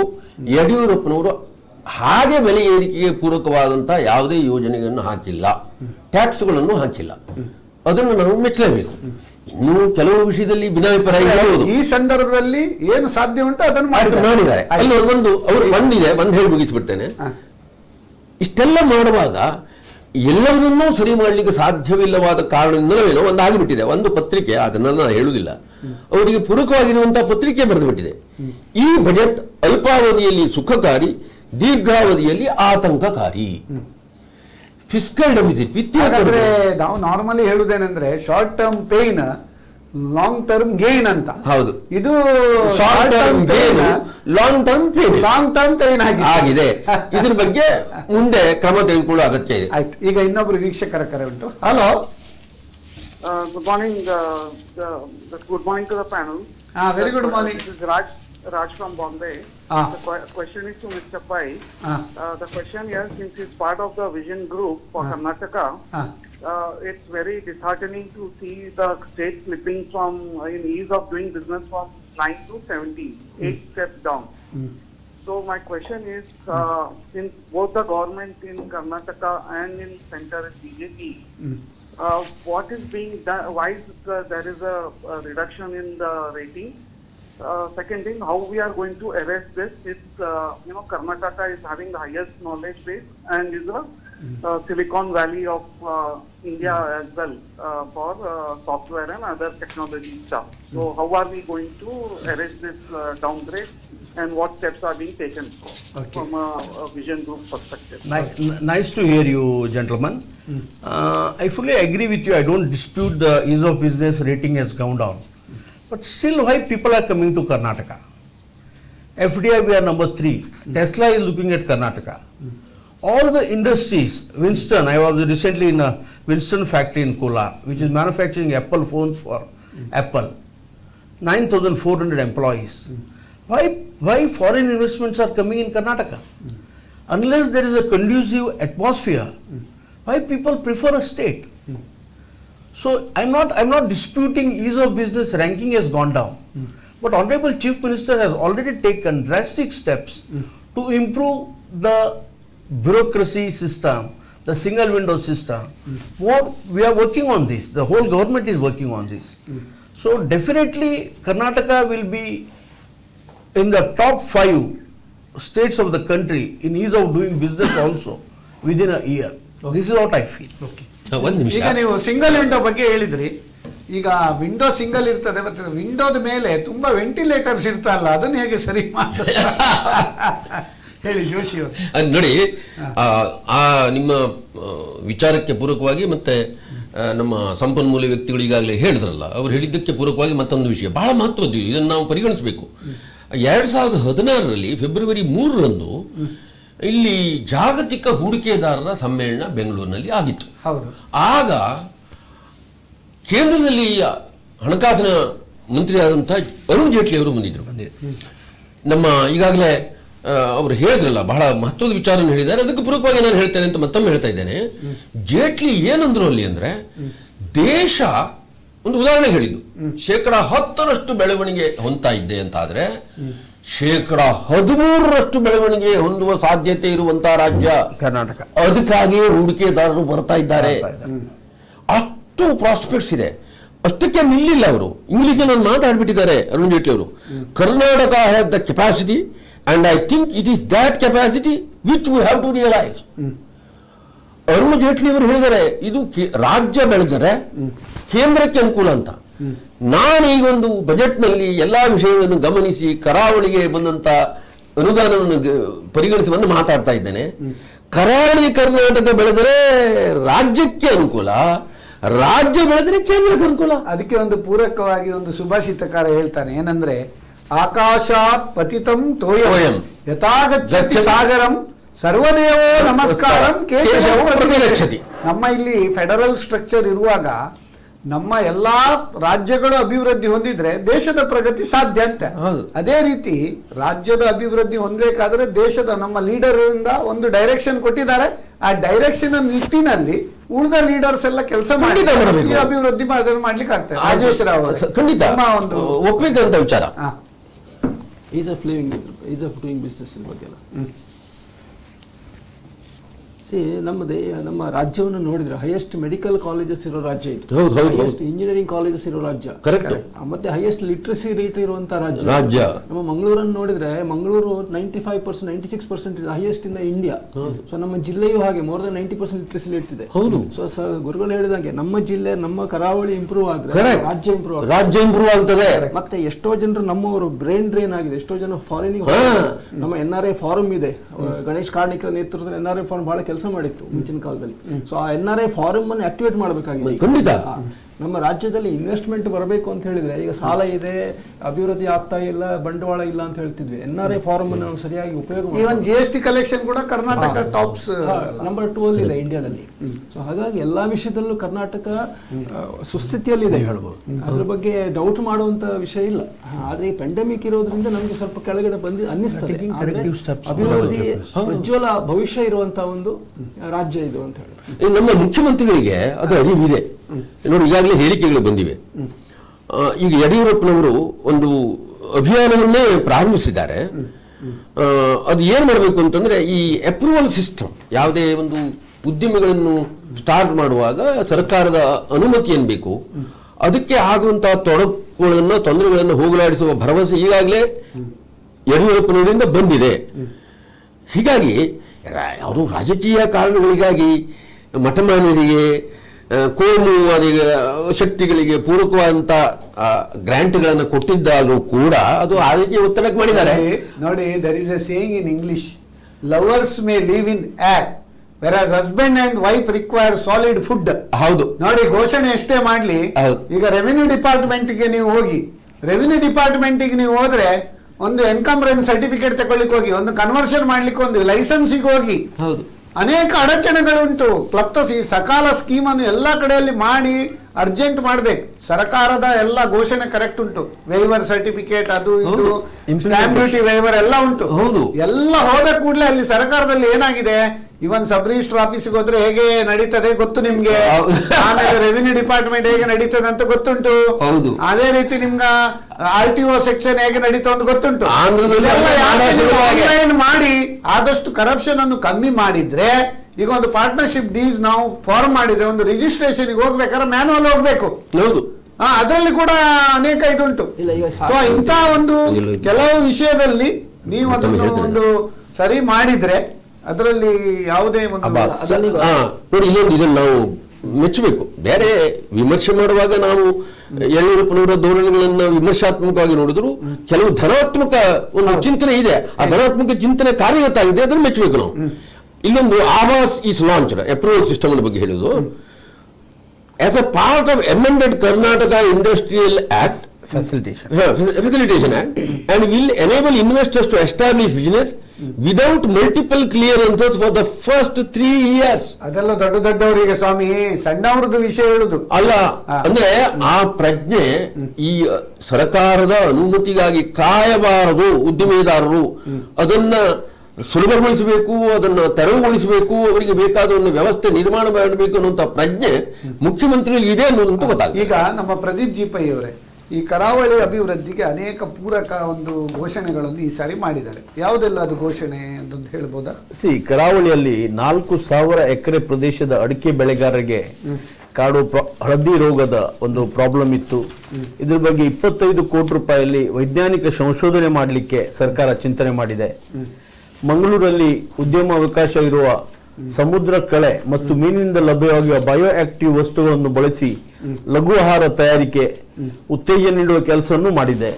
ಮಂಗಳೂರು ಮತ್ತು ಗೋವಾದ ನಡುವೆ ಜಲಮಾರ್ಗ ಮಾಡಿ ಟೂರಿಸಂ ಅಂತ ಡೆವಲಪ್ ಮಾಡಲಿಕ್ಕೆ ಥಿಂಕ್ ಮಾಡ್ತಾ ಇದೆ. ರಾಷ್ಟ್ರೀಯ ಜಲಮಾರ್ಗ ಪ್ರಾಧಿಕಾರದ ನೆರವಿನಲ್ಲಿ ನೇತ್ರಾವತಿ ನದಿಯೂ ಸೇರಿದಂತೆ 5 ನದಿಗಳಲ್ಲಿ ಜಲಮಾರ್ಗ ಅಭಿವೃದ್ಧಿ ಮಾಡ್ತಾ ಇದೆ. ಈಗಾಗಲೇ ನಾನು ಹೇಳಿದಾಗೆ ಗಂಜಿಮಠದಲ್ಲಿ 100 ಕೋಟಿ ರೂಪಾಯಿ ಪ್ಲಾಸ್ಟಿಕ್ ಪಾರ್ಕ್ ಕೋಟಿ ರಾಜ್ಯ ಸರ್ಕಾರ ಇಯರ್ ಮಾರ್ಕ್ ಮಾಡಿದೆ. ಇದು ಅನಂತಕುಮಾರ್ ಅವರು ಮಿನಿಸ್ಟರ್ ಇದ್ದಾಗ ಮೂವ್ ಮಾಡಿದ ಪ್ರಪೋಸಲ್. ಅನಂತಕುಮಾರ್ ಅವರು ವೆರಿ ಕೀನ್, ದಿವಂಗತ ಮಂತ್ರಿಗಳಾದ. 100 ಕೋಟಿ ವೆಚ್ಚದಲ್ಲಿ ಅನೇಕ ಒಂದು ಕಾಲು ಸಂಕ ನಿರ್ಮಿಸುವುದು, ಅಂದ್ರೆ ಗ್ರಾಮ ಬಂಧ ಇನ್ಫ್ರಾಸ್ಟ್ರಕ್ಚರ್ಗೆ ಅದಕ್ಕೆ ಕೂಡ ವ್ಯವಸ್ಥೆ ಆಗಿದೆ. ಅದ್ರ ಪರಿಜ್ಞಾನ ಮುಖ್ಯಮಂತ್ರಿಗಳಿಗಿದೆ. ಅಲ್ಲಿ ಒಂದು ನಾನು ಹೇಳಿಕ್ ಬಯಸ್ತೇನೆ, ಒಂದ್ ನಿಮಿಷ. ಮತ್ತೆ ಮಂಗಳೂರು ಸೇರಿದಂತೆ 5 ಮಹಾನಗರ ಪಾಲಿಕೆಗಳಲ್ಲಿ 11 ಕೋಟಿ ರೂಪಾಯಿ ವೆಚ್ಚದಲ್ಲಿ ದಿನಕ್ಕೆ 10 ಟನ್ ಕನಿಷ್ಠ ಸಾಮರ್ಥ್ಯದ ವೇಸ್ಟ್ ಮಟೀರಿಯಲ್ ರಿಕವರಿ ಸೌಲಭ್ಯ, ಸಾಲಿಡ್ ವೇಸ್ಟ್ ಮ್ಯಾನೇಜ್ಮೆಂಟ್, ಆಧುನಿಕ ತಂತ್ರಜ್ಞಾನಕ್ಕೆ ಕರಾವಳಿ ಕಾವಲು ಪಡೆ ಕೋಸ್ಟಲ್ ಸೆಕ್ಯೂರಿಟಿ ಅನ್ನ ಸಹ ಇಂಪ್ರೂವ್ ಮಾಡ್ತಾ ಇದ್ದೇವೆ. ಮುಖ್ಯವಾಗಿ ಮೀನುಗಾರರ ಸಲುವಾಗಿ 30 ಕೋಟಿ ರೂಪಾಯಿ ವೆಚ್ಚದಲ್ಲಿ 30 ಮೀನು ಮಾರಾಟ ಘಟಕಗಳನ್ನು ರಾಜ್ಯದಲ್ಲಿ ಅದಲ್ಲದೆ ಸ್ಥಾಪನೆ ಮಾಡ್ತಾ ಇದ್ದಾರೆ. ದೋಣಿಗಳಿಗೆ ಸಬ್ಸಿಡಿ, ಡೀಸೆಲ್ ಸಬ್ಸಿಡಿಯನ್ನ ಸೆಲ್ಲಿಂಗ್ ಪಾಯಿಂಟ್ ಅಲ್ಲಿ ಅವರಿಗೆ ಡಿಸ್ಕೌಂಟೆಡ್ ರೇಟ್ ಅಲ್ಲಿ ಡೀಸೆಲ್ ಸಿಗುವಂತೆ ಮಾಡಿದ್ದಾರೆ. ಸೊ ಕೋಸ್ಟಲ್ಗೆ ಸಹ 3 ಜಿಲ್ಲೆಗಳಿಗೆ ಮುಖ್ಯವಾಗಿ ಇವನ್ ಟೂರಿಸಂ ಅಲ್ಲಿ ಅಂದ್ರೆ ನಮ್ದು ಕರಾವಳಿ 320 ಕಿಲೋಮೀಟರ್ ಉದ್ದ ಕರಾವಳಿ ಇದೆ. ನಮ್ಮ ಒಂದು ಕರ್ನಾಟಕ ಅಂತ 3 ಜಿಲ್ಲೆಗಳಿವೆ. ಹೇಳ್ತಾರೆ. ನಿಮ್ಮ ರಾಜೇಶ್ ರವರು ನಿಮ್ದು ಇದಕ್ಕೆ ಪೂರಕವಾಗಿ ಅದೇ ಮುಖ್ಯವಾಗಿ ಪ್ರವಾಸೋದ್ಯಮಕ್ಕೆ ಕರಾವಳಿ ಕರ್ನಾಟಕದಲ್ಲಿ ಪ್ರವಾಸೋದ್ಯಮ ಬಹಳ ಅವಕಾಶ ಇದೆ. ಹೌದು. ಬೀಚಸ್ ಇರೋದ್ರಿಂದ ಈ ಕರಾವಳಿಯಲ್ಲಿ ಸೊ ಈ ಎಲ್ಲಾ ಬೀಚಸ್ಗಳು ಈಗ 2-3 ಬೀಚಸ್ ಆಲ್ರೆಡಿ ಬ್ಲೂ ಟ್ಯಾಗ್ ಏನೋ ಮಾಡಿದ್ದಾರೆ, ಇಂಟರ್ನ್ಯಾಷನಲ್ ಲೆವೆಲ್ಗೆ ಏರಿಸಿದ್ದಾರೆ. ಈಗ ನೀವು ನೋಡಿರ್ಬೋದು ಮಲ್ಪೆಯಲ್ಲಿ ನೋಡಿ ಸಿ ವಾಕ್ ಎಲ್ಲ ಮಾಡಿದ ಮೇಲೆ ಒಳ್ಳೆ ಟೂರಿಸಂ ಬರ್ತದೆ. ಈಗ ನಾವು ಅಲ್ಲಿ ಕುಂದಾಪುರದ ಹತ್ರ ಕೂಡ ಒಂದು ಮಾಡ್ತಾರಲ್ಲ. ಮತ್ತೆ ಇನ್ನೊಂದು ಪ್ರಾಬ್ಲಮ್ ಇತ್ತು, ಈ ಕರಾವಳಿಯಲ್ಲಿ ಹಿನ್ನೀರಲ್ಲಿ ಉಪ್ಪು ನೀರು, ಸಮುದ್ರದ ನೀರು ನದಿಗೆ ಬರೋ ಸಮಸ್ಯೆ ಇತ್ತು. So ಅದನ್ನ ತಡೆಯೋದಕ್ಕೋಸ್ಕರ ಏನೋ ಸಿಸ್ಟಮ್ ದೊಡ್ಡ ಪ್ರಾಜೆಕ್ಟ್ ಅದು ಬಹಳ ಒಳ್ಳೆ. ಬೈಂದೂರು ತಾಲೂಕು ಸೋಮೇಶ್ವರದ ಕಡಲ ತೀರದಲ್ಲಿ ಪ್ರವಾಸೋದ್ಯಮಕ್ಕೆ 10 ಕೋಟಿ ಅನುದಾನ ಕೊಡ್ತಾ ಇದ್ದಾರೆ. ಕರಾವಳಿ ಅಭಿವೃದ್ಧಿ ಪ್ರಾಧಿಕಾರವನ್ನು ರೂಪಾಂತರಗೊಳಿಸುವ ಹೆಚ್ಚಿನ ಅಧಿಕಾರಗಳು ಅಂತ ಮಂಡಳಿ ಆಗ್ತಾ ಇದೆ. ಅದು ಬಯಲು ಮಾಡಬೇಕು ಮಾತ್ರ. ಪ್ರಾಧಿಕಾರ ಮತ್ತೆ ಮಂಡಳಿಯಲ್ಲಿ ಏನು ವ್ಯತ್ಯಾಸ? ಪ್ರಾಧಿಕಾರ ಅಂತಂದ್ರೆ ಬಹಳ ಸಣ್ಣ ಕ್ಷೇತ್ರ ಆಗ್ತದೆ, ಅಥಾರಿಟಿ, ಅದಕ್ಕೆ ಅಧಿಕಾರ ಬಹಳ ಕಡಿಮೆ. ಮಂಡಳಿ ಅಂತಂದ್ರೆ ಹೆಚ್ಚಿನ ಅಧಿಕಾರಗಳಿವೆ. ಈಗ ಮಂಡಳಿಯ ಧ್ವನಿ ರಾಜ್ಯ ಮಟ್ಟದಲ್ಲಿ ಎಷ್ಟು ಜೋರಾಗಿ ಕೇಳುತ್ತದೋ ಅಷ್ಟು ಜೋರಾಗಿ ಒಂದು ಪ್ರಾಧಿಕಾರದ ಧ್ವನಿ ಕೇಳಲಿಕ್ಕೆ ಸಾಧ್ಯ ಇಲ್ಲ. ಈ ತನಕ ಕರಾವಳಿ ಅಭಿವೃದ್ಧಿ ಪ್ರಾಧಿಕಾರದಿಂದಾಗಿ ಅದು ಹೆಚ್ಚಿನ ಕೆಲಸ ಮಾಡ್ಲಿಕ್ಕೆ ಸಾಧ್ಯವಾಗದೆ ಹೋಯಿತು, ಅನುದಾನವೂ ಬಹಳ ಕಡಿಮೆಯಾಗಿ ಹೋಯಿತು. ಮತ್ತೆ ನೀವು ಹೊನ್ನಾವರದವರಲ್ಲ, ನಿಮ್ಮ ಹೊನ್ನಾವರದ ಕಾಸರಗೋಡು ಬಂದರು ಪ್ರದೇಶಕ್ಕೆ ರಾಷ್ಟ್ರೀಯ ಹೆದ್ದಾರಿ ಭಾರತ್ ಮಾಲಾ ಯೋಜನೆ ಅಡಿ 100 ಕೋಟಿ ರೂಪಾಯಿ ಕ್ವಾಡ್ರಂಗಲ್ ರೋಡ್ ಮಾಡ್ತಾ ಇದ್ದಾರೆ. ಹೀಗಾಗಿ ಇನ್ನೂ ಹೆಚ್ಚಿನ ಕೆಲಸ ಅವರಿಂದ ಆಗಬೇಕು. ಅಂದ್ರೆ ನಾನು ಕರಾವಳಿ ಕರ್ನಾಟಕದ ಅಭಿವೃದ್ಧಿಗೆ ಸಾಕಷ್ಟು ಮಾಡಿದ್ದಾರೆ ಅಂತ ಹೇಳಲಿಕ್ಕೆ ಸ್ವಲ್ಪ ಹಿನ್ನಡೆ ಹಾಕಿದ್ರು ಕೂಡ ಆ ಪ್ರಾರಂಭ ಮಾಡಿದ್ದಾರೆ. ಇದಕ್ಕೂ ಹೆಚ್ಚಿನ ಅಭಿವೃದ್ಧಿಗೆ ಪೂರಕವಾದ ಯೋಜನೆಗಳನ್ನು ಬಿಜೆಪಿಯವರು ನಮ್ಮ ಯಡಿಯೂರಪ್ಪನವರು ಮಾಡಬಹುದು ಅಂತ ಆಶೆಯಲ್ಲಿದ್ದೇನೆ. ದಯವಿಟ್ಟು ಅವರು ಮಾಡಬೇಕು ಅದನ್ನ. ಮತ್ತೆ ನಗರಗಳಲ್ಲಿ ಕುಡಿಯುವ ನೀರಿನ ಯೋಜನೆ ಅದು ಸೇರಿಸಿದ್ದಾರೆ. ಈಗ ಪ್ರವಾಸೋದ್ಯಮ ಬಹಳ ಬೆಳಿಬೇಕು. ಇಲ್ಲಿ ಪ್ರವಾಸೋದ್ಯಮಕ್ಕೆ ತುಂಬಾ ಅವಕಾಶ ಇದೆ. ಎಲ್ಲಾ ತರಹದ ಪ್ರವಾಸೋದ್ಯಮ, ವೈದ್ಯಕೀಯ ಪ್ರವಾಸೋದ್ಯಮ, ಧಾರ್ಮಿಕ ಪ್ರವಾಸೋದ್ಯಮ, ಪರಿಸರ ಪ್ರವಾಸೋದ್ಯಮ, ಕಡಲ ತೀರದ ಪ್ರವಾಸೋದ್ಯಮ, ಶೈಕ್ಷಣಿಕ ಪ್ರವಾಸೋದ್ಯಮ, ಇಷ್ಟೂ ಇರುವಂತಹ ಪ್ರವಾಸೋದ್ಯಮಕ್ಕೆ ನೀವು ಜಾಸ್ತಿ ಒತ್ತು ಕೊಟ್ಟಷ್ಟು ಎಂಪ್ಲಾಯ್ಮೆಂಟ್ ಜನರೇಷನ್ ಅದರನ್ನು ಹೇಳ್ತಾ ಇದ್ದೇನೆ ನಾನು. ಅದಕ್ಕೆ ಮತ್ತೆ ಸಾಮಾನ್ಯ ಜನರಿಗೂ ಈಗ ಜನರಿಗೆ ಉದ್ಯೋಗಾವಕಾಶ ಬೇಕು. ಯಾಕಂದ್ರೆ ಪ್ರತಿಭೆ ಪಲಾಯನ ಅಂತ ಇದೆ. ಈ ವರ್ಷ ನಮ್ಮ ದೇಶದಲ್ಲಿ 1 ಕೋಟಿಗಿಂತ ಜಾಸ್ತಿ ವಿದ್ಯಾರ್ಥಿಗಳು ಕಾಲೇಜಿಂದ ಹೊರಗೆ ಬರ್ತಾರೆ. ಆ ಕಾಲೇಜಿಂದ ಹೊರಗೆ ಬಂದವರಿಗೆ ಈಚೆ ಉದ್ಯೋಗ ಇಲ್ಲ. ಆವಾಗ ಅವರು ಸ್ವ ಉದ್ಯೋಗ ಕೂಡ ಮಾಡಲಿಕ್ಕೆ ನಮ್ಮ ಭಾರತ ಸರ್ಕಾರದ ಕೂಡ ಯೋಜನೆ ಉಂಟು. ಇಲ್ಲಿ CMEGP ಕೂಡ ಕಾರ್ಯಕ್ರಮ ಉಂಟು, ಚೀಫ್ ಮಿನಿಸ್ಟರ್ ಎಂಪ್ಲಾಯ್ಮೆಂಟ್ ಗ್ಯಾರಂಟಿ. ಮತ್ತೆ ಮಹಿಳೆಯರಿಗೆ ಮಹಿಳಾ ಒಂದು ದಿನಾಚರಣೆ ಅಂಗವಾಗಿ ಬಹಳ ಬೆನಿಫಿಟ್ಸ್ ಮಹಿಳಾ ದಿನಾಚರಣೆ ಏನೆಲ್ಲ ಒಂದು ಇದು ಮಾಡಿದ್ದಾರೆ ಹೇಳ್ಬೋದು. ನೀವು ಹೇಳಿದ್ದ ಒಪ್ತೇನೆ. ಪ್ರವಾಸೋದ್ಯಮಕ್ಕೆ ಇರುವ ಅವಕಾಶ ಬಳಸ್ಕೊಳ್ಬೇಕು ಕರಾವಳಿ ಕರ್ನಾಟಕ. ಮಹಿಳೆಯರಿಗೆ ಒಂದು ಇಂಪಾರ್ಟೆಂಟ್ ಒಂದು ಸಾಲ ಯೋಜನೆಯನ್ನು ತಂದಿದ್ದಾರೆ. 2 ಕೋಟಿ ರೂಪಾಯಿವರೆಗೆ ಸಾಲ. ಯಾರು KSFC ಮತ್ತಿದು KSFC ಇಂದ ಸಾಲ ಕೊಡ್ಕೊಳ್ಳೋದು ನಿಮ್ಗೆ ಗೊತ್ತಲ್ಲ? ಇಲ್ಲ, ಈಗ ಅವರು ವುಮೆನ್ ಡೆವಲಪ್ಮೆಂಟ್ ಬೋರ್ಡಿಗೆ ಸಹ ಅಲೋಟ್ ಮಾಡಿದ್ದಾರೆ. ಬಟ್ ಅದರಲ್ಲಿ ಏನು ಗೊತ್ತಾ, ಒಂದು ಪ್ರಾಬ್ಲಮ್ ಏನಂತ ನಾನು ಹೇಳ್ತೇನೆ. ಈಗ ನೋಡಿ, ಕೇಂದ್ರ ಸರ್ಕಾರದಲ್ಲಿ ಬ್ಯಾಂಕ್ಗಳ ಮುಖಾಂತರ ಕೊಲ್ಯಾಟ್ರಲ್ ಸೆಕ್ಯೂರಿಟಿ ಇಲ್ಲದವರಿಗೆ ಕ್ರೆಡಿಟ್ ಗ್ಯಾರಂಟಿ ಸ್ಕೀಮ್ನಲ್ಲಿ ಕವರೇಜ್ ಮಾಡಬಹುದು. ನಮ್ಮ KSFC ಅವರು ರಾಜ್ಯ ಸರ್ಕಾರ ಕೂಡ ಕ್ರೆಡಿಟ್ ಗ್ಯಾರಂಟಿ ಸ್ಕೀಮಿನ ಟೈಅಪ್ ಮಾಡಿ ಯಾಕೆ ಮಾಡುವುದಿಲ್ಲ ಅಂದರೆ, ಇವ್ರು ಏನಂದ್ರೆ ಅಲ್ಲಿ ಲೋನಿಗೆ ಹೋದಾಗ ಎಲ್ಲ ಜಮೀನು ನೋಡಿ, ಉಳ್ಳವರು ಶಿವಾಲಯ ಮಾಡುವರು ನಾನೇನ ಮಾಡಲಿ ಬಡವನಯ್ಯ ಅಂತೇಳಿ ಹೇಳಿದ್ರಂತೆ. ಅದೇ ರೀತಿ ಇದು ಏನಾಗ್ತದೆ ಅಂತ ಹೇಳಿದ್ರೆ, ಇದ್ದವರಿಗೆ ಪುನಃ ಫೆಸಿಲಿಟಿ ಸಿಗ್ತದೆ. ಇದು KSFC ಇಂದ ಸಾಲ ತಗೊಳ್ಳಿಕ್ಕೆ ಎಷ್ಟು ಕಷ್ಟ ಅಂತ ಹೇಳಿದರೆ, ಇದು ಎಮ್ಮೆಯಿಂದ ಹಾಲು ತೆಗೆದಾಗಲ್ಲ, ಹೋರಿಯಿಂದ ಹಾಲು ತೆಗೆದಷ್ಟು ಕಷ್ಟ ಉಂಟು. ಅದು ಜನರಿಗೆ ಗೊತ್ತಿದ್ದ ವಿಷಯ. ಅದನ್ನು ಒಂದು ಏನಾದರೂ ಒಂದು ರಿಫಾರ್ಮ್ ಮಾಡಿದರೆ, ಈಗ ನೋಡಿ ಮೊನ್ನೆ GECL ಅಂತ ಉಂಟು, ಗವರ್ಮೆಂಟ್ ಗ್ಯಾರಂಟಿಡ್ ಎಮರ್ಜೆನ್ಸಿ ಕ್ರೆಡಿಟ್, ಎಲ್ಲ ಬ್ಯಾಂಕ್ ಮುಖಾಂತರ ಮಾಡಿದ್ದಾರೆ. Financial institution NBFC can give ಅಂತೇಳಿ. KSFC ಅವರು ಮಾಡಿದ್ದು ನನಗೆ ಗೊತ್ತಿಲ್ಲ. KSFC ಅವರ 20% ಆ್ಯಕ್ಚುಲಿ ನೋಡಿ, ಸರ್ಕಾರದಿಂದ ಅದಕ್ಕೆ ಒಂದು ಸಪರೇಟ್ ಒಂದು ಸಂಸ್ಥೆ ಉಂಟು, ಅವರು ಗ್ಯಾರಂಟಿ ಕೊಡ್ತಾ ಇದ್ದಾರೆ. ಇವರು ಮಾತ್ರ ಇದ್ದ ಸಾಲದ ಮೇಲೆ 20% ಕೊಡುದು. ಇವರು ಅದನ್ನು ಮಾಡಲಿಲ್ಲ, ದೇವರು ಕೊಟ್ಟರು ಪೂಜಾರಿ ಬಿಡ ಅಂತೇಳಿ. ಅಂದರೆ ವಿ ನೀಡ್ ಸಮ್ ರಿಫಾರ್ಮ್ ಮಾಡಲಿಕ್ಕೆ ಇಂಥದಲ್ಲಿ ಸ್ವಲ್ಪ ಒಂದು ಏನು ಹೇಳ್ತಾರೆ, ಒಂದು ತಜ್ಞ ವ್ಯಕ್ತಿಗಳನ್ನು ಅವರು ಅದಕ್ಕೆ ಒಂದು ಅಪಾಯಿಂಟ್ ಮಾಡಿದರೆ ಇದರಲ್ಲಿ ಒಂದು ಸುಧಾರಣೆ ಮಾಡಲಿಕ್ಕೆ. ಜಿಲ್ಲಾ ಕೇಂದ್ರಗಳಲ್ಲಿ ಮಾತ್ರ ಇರ್ತದೆ, ಹಳ್ಳಿಗಳೆಲ್ಲ KSFC ಒಂದು ಇಲ್ಲಿ ವಿಷಯ ಮಹತ್ವ ಹೇಳ್ತಾ ಇದ್ದೇನೆ. ನೀವು ಅದನ್ನು ಹೇಳಿದ್ರಿ, ಅದಕ್ಕಾಗಿ ನಾನು ನೆನಪು ಮಾಡಿ ಹೇಳುದು, ಮಹಿಳಾ ದಿನಾಚರಣೆಗೆ ಪೂರಕವಾದಂತಹ ಬಜೆಟ್ ಅನ್ನು ಮಂಡಿಸಿದ್ದಾರೆ ಅನ್ನುವುದನ್ನು ನಾವು ಒಪ್ಕೊಳ್ಬೇಕು. ಅದ್ರ ಬಗ್ಗೆ ಒಂದು ಲೇಖನವೂ ಬಂದಿದೆ ವಿಜಯವಾಣಿಯಲ್ಲಿ. ಅದು ಬಜೆಟ್ ಮಾರನೇ ದಿವಸ ಬಂದಂತ ಲೇಖನ. ಆ ಲೇಖನ ಏನು ಹೇಳಿದೆ ಅಂದ್ರೆ ಸಾರಾಂಶ, ಗ್ರಾಮೀಣ ಮೂಲಸೌಕರ್ಯಕ್ಕೆ ಅನುದಾನ ಕಡಿಮೆ ಇದೆ, ಅಲ್ಲಿ ಹೆಚ್ಚಿನ ಅನುಕೂಲತೆ ಮಾಡಿ ಮಹಿಳೆಯರಿಗೆ ಅನುಕೂಲಕರವಾದ ಬಜೆಟ್ ಮಂಡಿಸಿ ಅಂತ ಒಂದು ವಿಚಾರವನ್ನು ಹೇಳಿದ್ದಾರೆ. ಅದನ್ನು ಬಹುಶಃ ಮುಂದಿನ ದಿನಗಳಲ್ಲಿ ಯಡಿಯೂರಪ್ಪ ಮಾಡಬಹುದು, ಅದು ಸ್ವಸಹಾಯ ಸಂಘಗಳಲ್ಲಿ ಮಾಡಬೇಕು ಅಂತ ಇದೆ. ಸ್ವಸಹಾಯ ಸ್ಕೀಮ್ಸ್ ಇದೆ. ಇಲ್ಲಿ ಇನ್ನೊಂದಿದೆ ಸ್ವಾಮಿ, ನೋಡಿ ಕ್ಲಿಯರ್ ಆಗಿದೆ ಇಲ್ಲಿ. ಅದನ್ನ ನಾವೆಲ್ಲರೂ ಪರಿಗಣಿಸಬೇಕು. ಆಗ್ಲೇ ಅದನ್ನು ಹೇಳಿದೆ, ನೀವು ಅದನ್ನು ಹೇಳಿದಿರಿ. ಬಂಡವಾಳ ವೆಚ್ಚ ಹಾಗೂ ರಾಜಸ್ವ ವೆಚ್ಚವನ್ನು ಗಮನಿಸಿದಾಗ ಇದನ್ನು ಕೊರತೆಯ ಆಯವ್ಯಯವಾಗಿದೆ. ಸರ್ಕಾರ ಎದುರಿಸುತ್ತಿರುವ ಸವಾಲುಗಳ ನಡುವೆ ಇದು ನಿರೀಕ್ಷಿತವೂ ಆಗಿದೆ. ರಾಜ್ಯದ ಸ್ವಂತ ಆದಾಯದಲ್ಲಿ 93% ಬದ್ಧತಾ ವೆಚ್ಚವಾಗಿ ಹೋದರೆ ಅಭಿವೃದ್ಧಿ ಹಣ ಎಲ್ಲಿ ಸಾಕಾಗಲು ಸಾಧ್ಯ? ಅಂದ್ರೆ ಮಹಿಳಾ ಪರವಾದ ಬಜೆಟ್ ಅನ್ನ ಮಂಡಿಸಿದ್ರು ಕೂಡ ಹಣಕಾಸನ್ನು ಅದಕ್ಕೆ ಒದಗಿಸಬೇಕು ಅನ್ನುವ ತಾತ್ಪರ್ಯವನ್ನು ಈ ಲೇಖನ ಹೇಳಿದೆ. ಅದನ್ನು ನಾನು ಹೇಳ್ತಾ ಇದ್ದೇನೆ. ಈಗ ರಾಜೇಶ್ ರಾವ್ ಅವರೇ, ಕೃಷಿ ಮತ್ತು ಗ್ರಾಮೀಣ ಅಭಿವೃದ್ಧಿ, ಅದಕ್ಕೆ ಈ ಬಜೆಟ್ನಲ್ಲಿ ಯಾವುದೆಲ್ಲ ಒಂದು ಯೋಜನೆ ಅಥವಾ ಘೋಷಣೆಗಳನ್ನು ಮಾಡಿದ್ದಾರೆ? ಮೊದಲನೇದಾಗಿ ಜಿಲ್ಲೆಗೊಂದು ಗೋಶಾಲೆ ಅಂತ ಮಾಡಿದ್ದಾರೆ. ಇದೇನು ಮಾಡಿದ್ದಾರೆ, ಗೋಹತ್ಯೆ ಕಾನೂನು ನಿಷೇಧ, ಗೋಹತ್ಯೆ ನಿಷೇಧ ಮಾಡೋದು ಕಾನೂನು ತಂದಿರೋದ್ರಿಂದ ಸಮಸ್ಯೆ ಏನಿತ್ತು ಅಂತ ಹೇಳಿದ್ರೆ ಮುದಿಯ ಗೋಗಳು, ಗೊಡ್ಡು ಗೋ ಇವನು ಏನು ಮಾಡೋದು ಅಂತ ಹೇಳಿ ಸ್ಲಾಟರ್ ಹೌಸ್ ಕಳಿಸ್ಲಿಕ್ಕೆ ಆಗೋದಿಲ್ಲ. ಅದಕ್ಕೇನು ಮಾಡಿದೆ ಅಂದ್ರೆ ಗೋಶಾಲೆಯನ್ನೇ ಸ್ಥಾಪನೆ ಮಾಡಿದ್ದಾರೆ. ಸೊ ಪ್ರತಿಯೊಂದು ಜಿಲ್ಲೆನಲ್ಲಿ ಒಂದು ಇಂತಹ ಇದಕ್ಕೆ ದನಗಳಿಗೆ ಗೋಶಾಲೆ, ಮತ್ತೆ ಕುರಿ ಮತ್ತೆ ಮೇಕೆ ಸತ್ತದಕ್ಕೆ ಇದಕ್ಕೂ 5,000 ರೂಪಾಯಿ ಕೊಡೋದು ಹಿಂದಿನ ಯೋಜನೆ ಕಂಟಿನ್ಯೂ ಮಾಡಿದ್ದಾರೆ. ಮತ್ತೆ ಈ ಗ್ರಾಮೀಣ ಪ್ರದೇಶಗಳಲ್ಲಿ ಲ್ಯಾಂಡ್ ರೆಕಾರ್ಡ್ಸ್ ದೊಡ್ಡ ಸಮಸ್ಯೆ ಇದೆ. ಅದು ಜಮೀನಿನ ಅಳತೆ ಎಲ್ಲ ಹೆಚ್ಚು ಕಮ್ಮಿ ಆಗೋದಿಲ್ಲ. ಸೊ ಇದಕ್ಕೇನು ಮಾಡಿದ್ದಾರೆ, ಡಿಜಿಟಲ್ ಮ್ಯಾಪಿಂಗ್ ಮಾಡಿ ಎಂಟೈರ್ ಲ್ಯಾಂಡ್ ಸರ್ವೆ, ಇದು ರೆವಿನ್ಯೂ ರೆಕಾರ್ಡ್ಸ್ ಎಲ್ಲವನ್ನು ಸಹ ಡಿಜಿಟಲ್ ಮಾಡ್ತಾ ಇದ್ದಾರೆ. ಸೊ ಹಾಗಾಗಿ ರೈತರಿಗೆ ಅವರು ಎಷ್ಟು ಜಮೀನಿದೆ ನಿಖರವಾದ ಮಾಹಿತಿ ಚಿತ್ರ ಸಿಗ್ತದೆ. ಮತ್ತೆ ಸರ್ಕಾರ ಕೂಡ ಅದರ ಮೇಲೆ ಯೋಜನೆಗಳನ್ನು ಮಾಡುವಂತ ಒಂದು ಅವಕಾಶ ಇರ್ತದೆ. ಮತ್ತೆ ಈ ಮೇಕೆ, ದನ ಇವುಗಳದ್ದು ಹೊಸ ಹೊಸ ತಳಿಗಳನ್ನ ಇಂಟ್ರೊಡ್ಯೂಸ್ ಮಾಡ್ತಾ ಇದ್ದಾರೆ. ಯಾವ್ದು ಇನ್ಕಮ್ ಜಾಸ್ತಿ ಮಾಡ್ಲಿಕ್ಕೆ, ಡಬ್ಲಿಂಗ್ ಆಫ್ ಫಾರ್ಮರ್ಸ್ ಇನ್ಕಮ್ ಅಂತ ಹೇಳ್ತಾರೆ, ಅದಕ್ಕೋಸ್ಕರ. ಮತ್ತೆ 21 ಲಕ್ಷ ಗ್ರಾಮೀಣ ಕುಟುಂಬಗಳಿಗೆ ಕುಡಿಯೋ ನೀರಿನ ಯೋಜನೆ, ಅದು ದೊಡ್ಡ ಪ್ರೋಗ್ರಾಮ್. 26,000 ಕೋಟಿ ರೂಪಾಯಿ ದೊಡ್ಡ ಪ್ರೋಗ್ರಾಮ್. ಕುಡಿಯೋ ನೀರನ್ನು ಕೊಡೋದು, ಅದು ಸೆಂಟ್ರಲ್ ಗವರ್ಮೆಂಟ್ ಸ್ಕೀಮು ಇದೆ, ಇವ್ರದ್ದು ಇದೆ, ಅದು ಪೂರಕವಾಗಿದೆ. ಮತ್ತೆ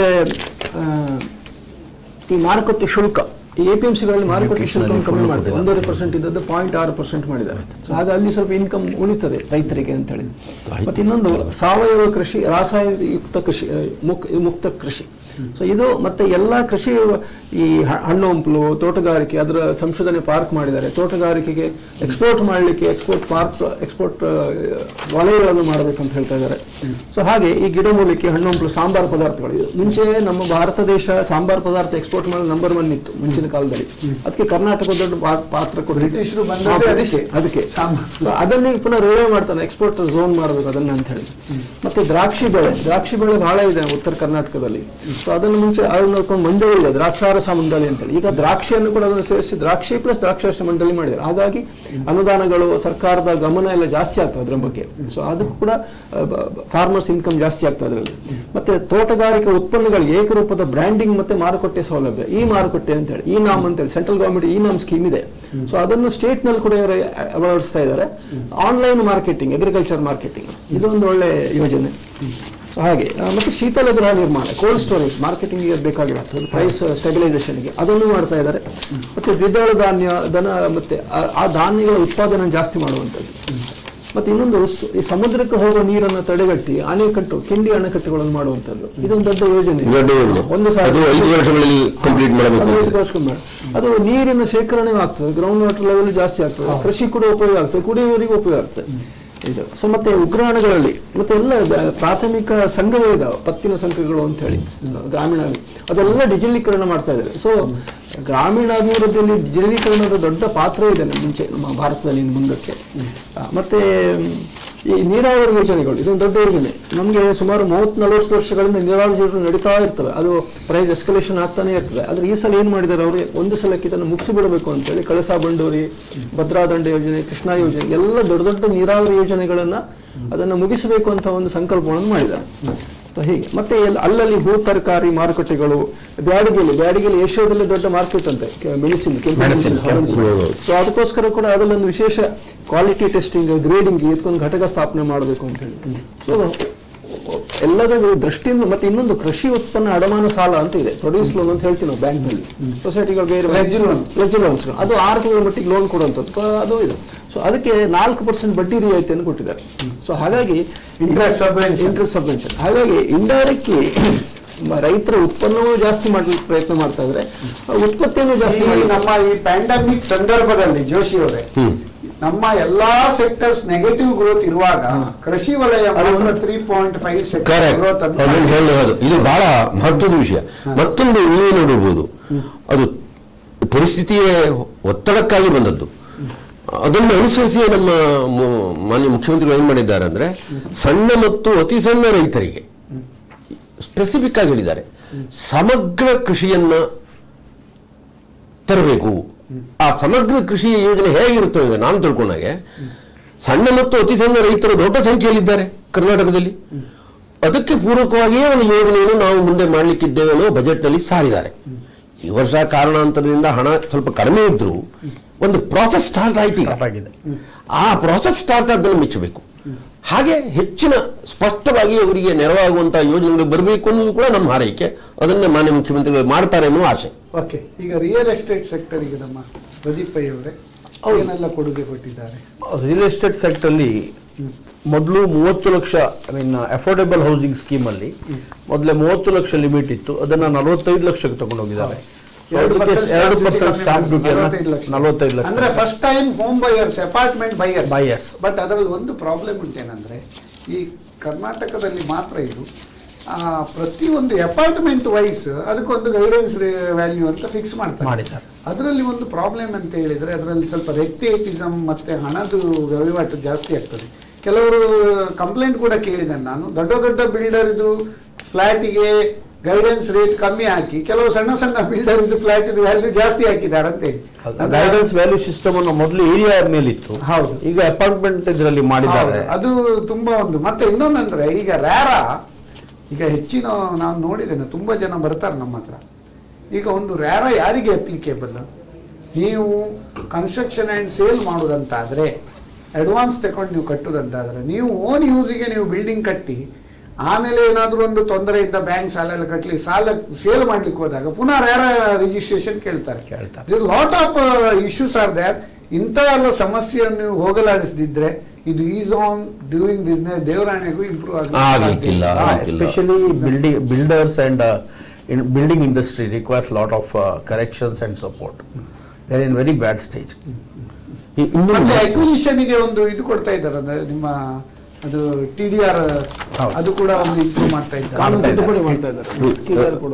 ಮತ್ತೊಂದು ಮಹತ್ವದ ವಿಷಯ, ಇದನ್ನು ಮಾಡ್ತಾರೆ ವಿಶ್ವಾಸ ಇಟ್ಕೊಳ್ಬೇಕು, ನಾವು ಮಾಡ್ತಾರೆ.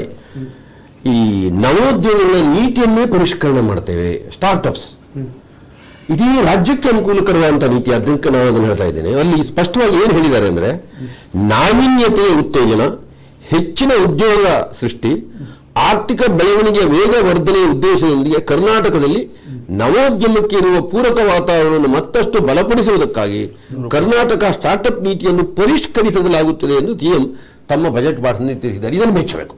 100 crores ಫಂಡ್ ಸಹ ಇಟ್ಟಿದ್ದಾರೆ. 100 crores ಇಟ್ಟಿದ್ದಾರೆ. ಇದನ್ನು ಮೆಚ್ಚಬೇಕು. ಸ್ಟಾರ್ಟ್ಅಪ್ ನವರಿಗೆ ಅದೊಂದು ಸೀಡ್ ಕ್ಯಾಪಿಟಲ್,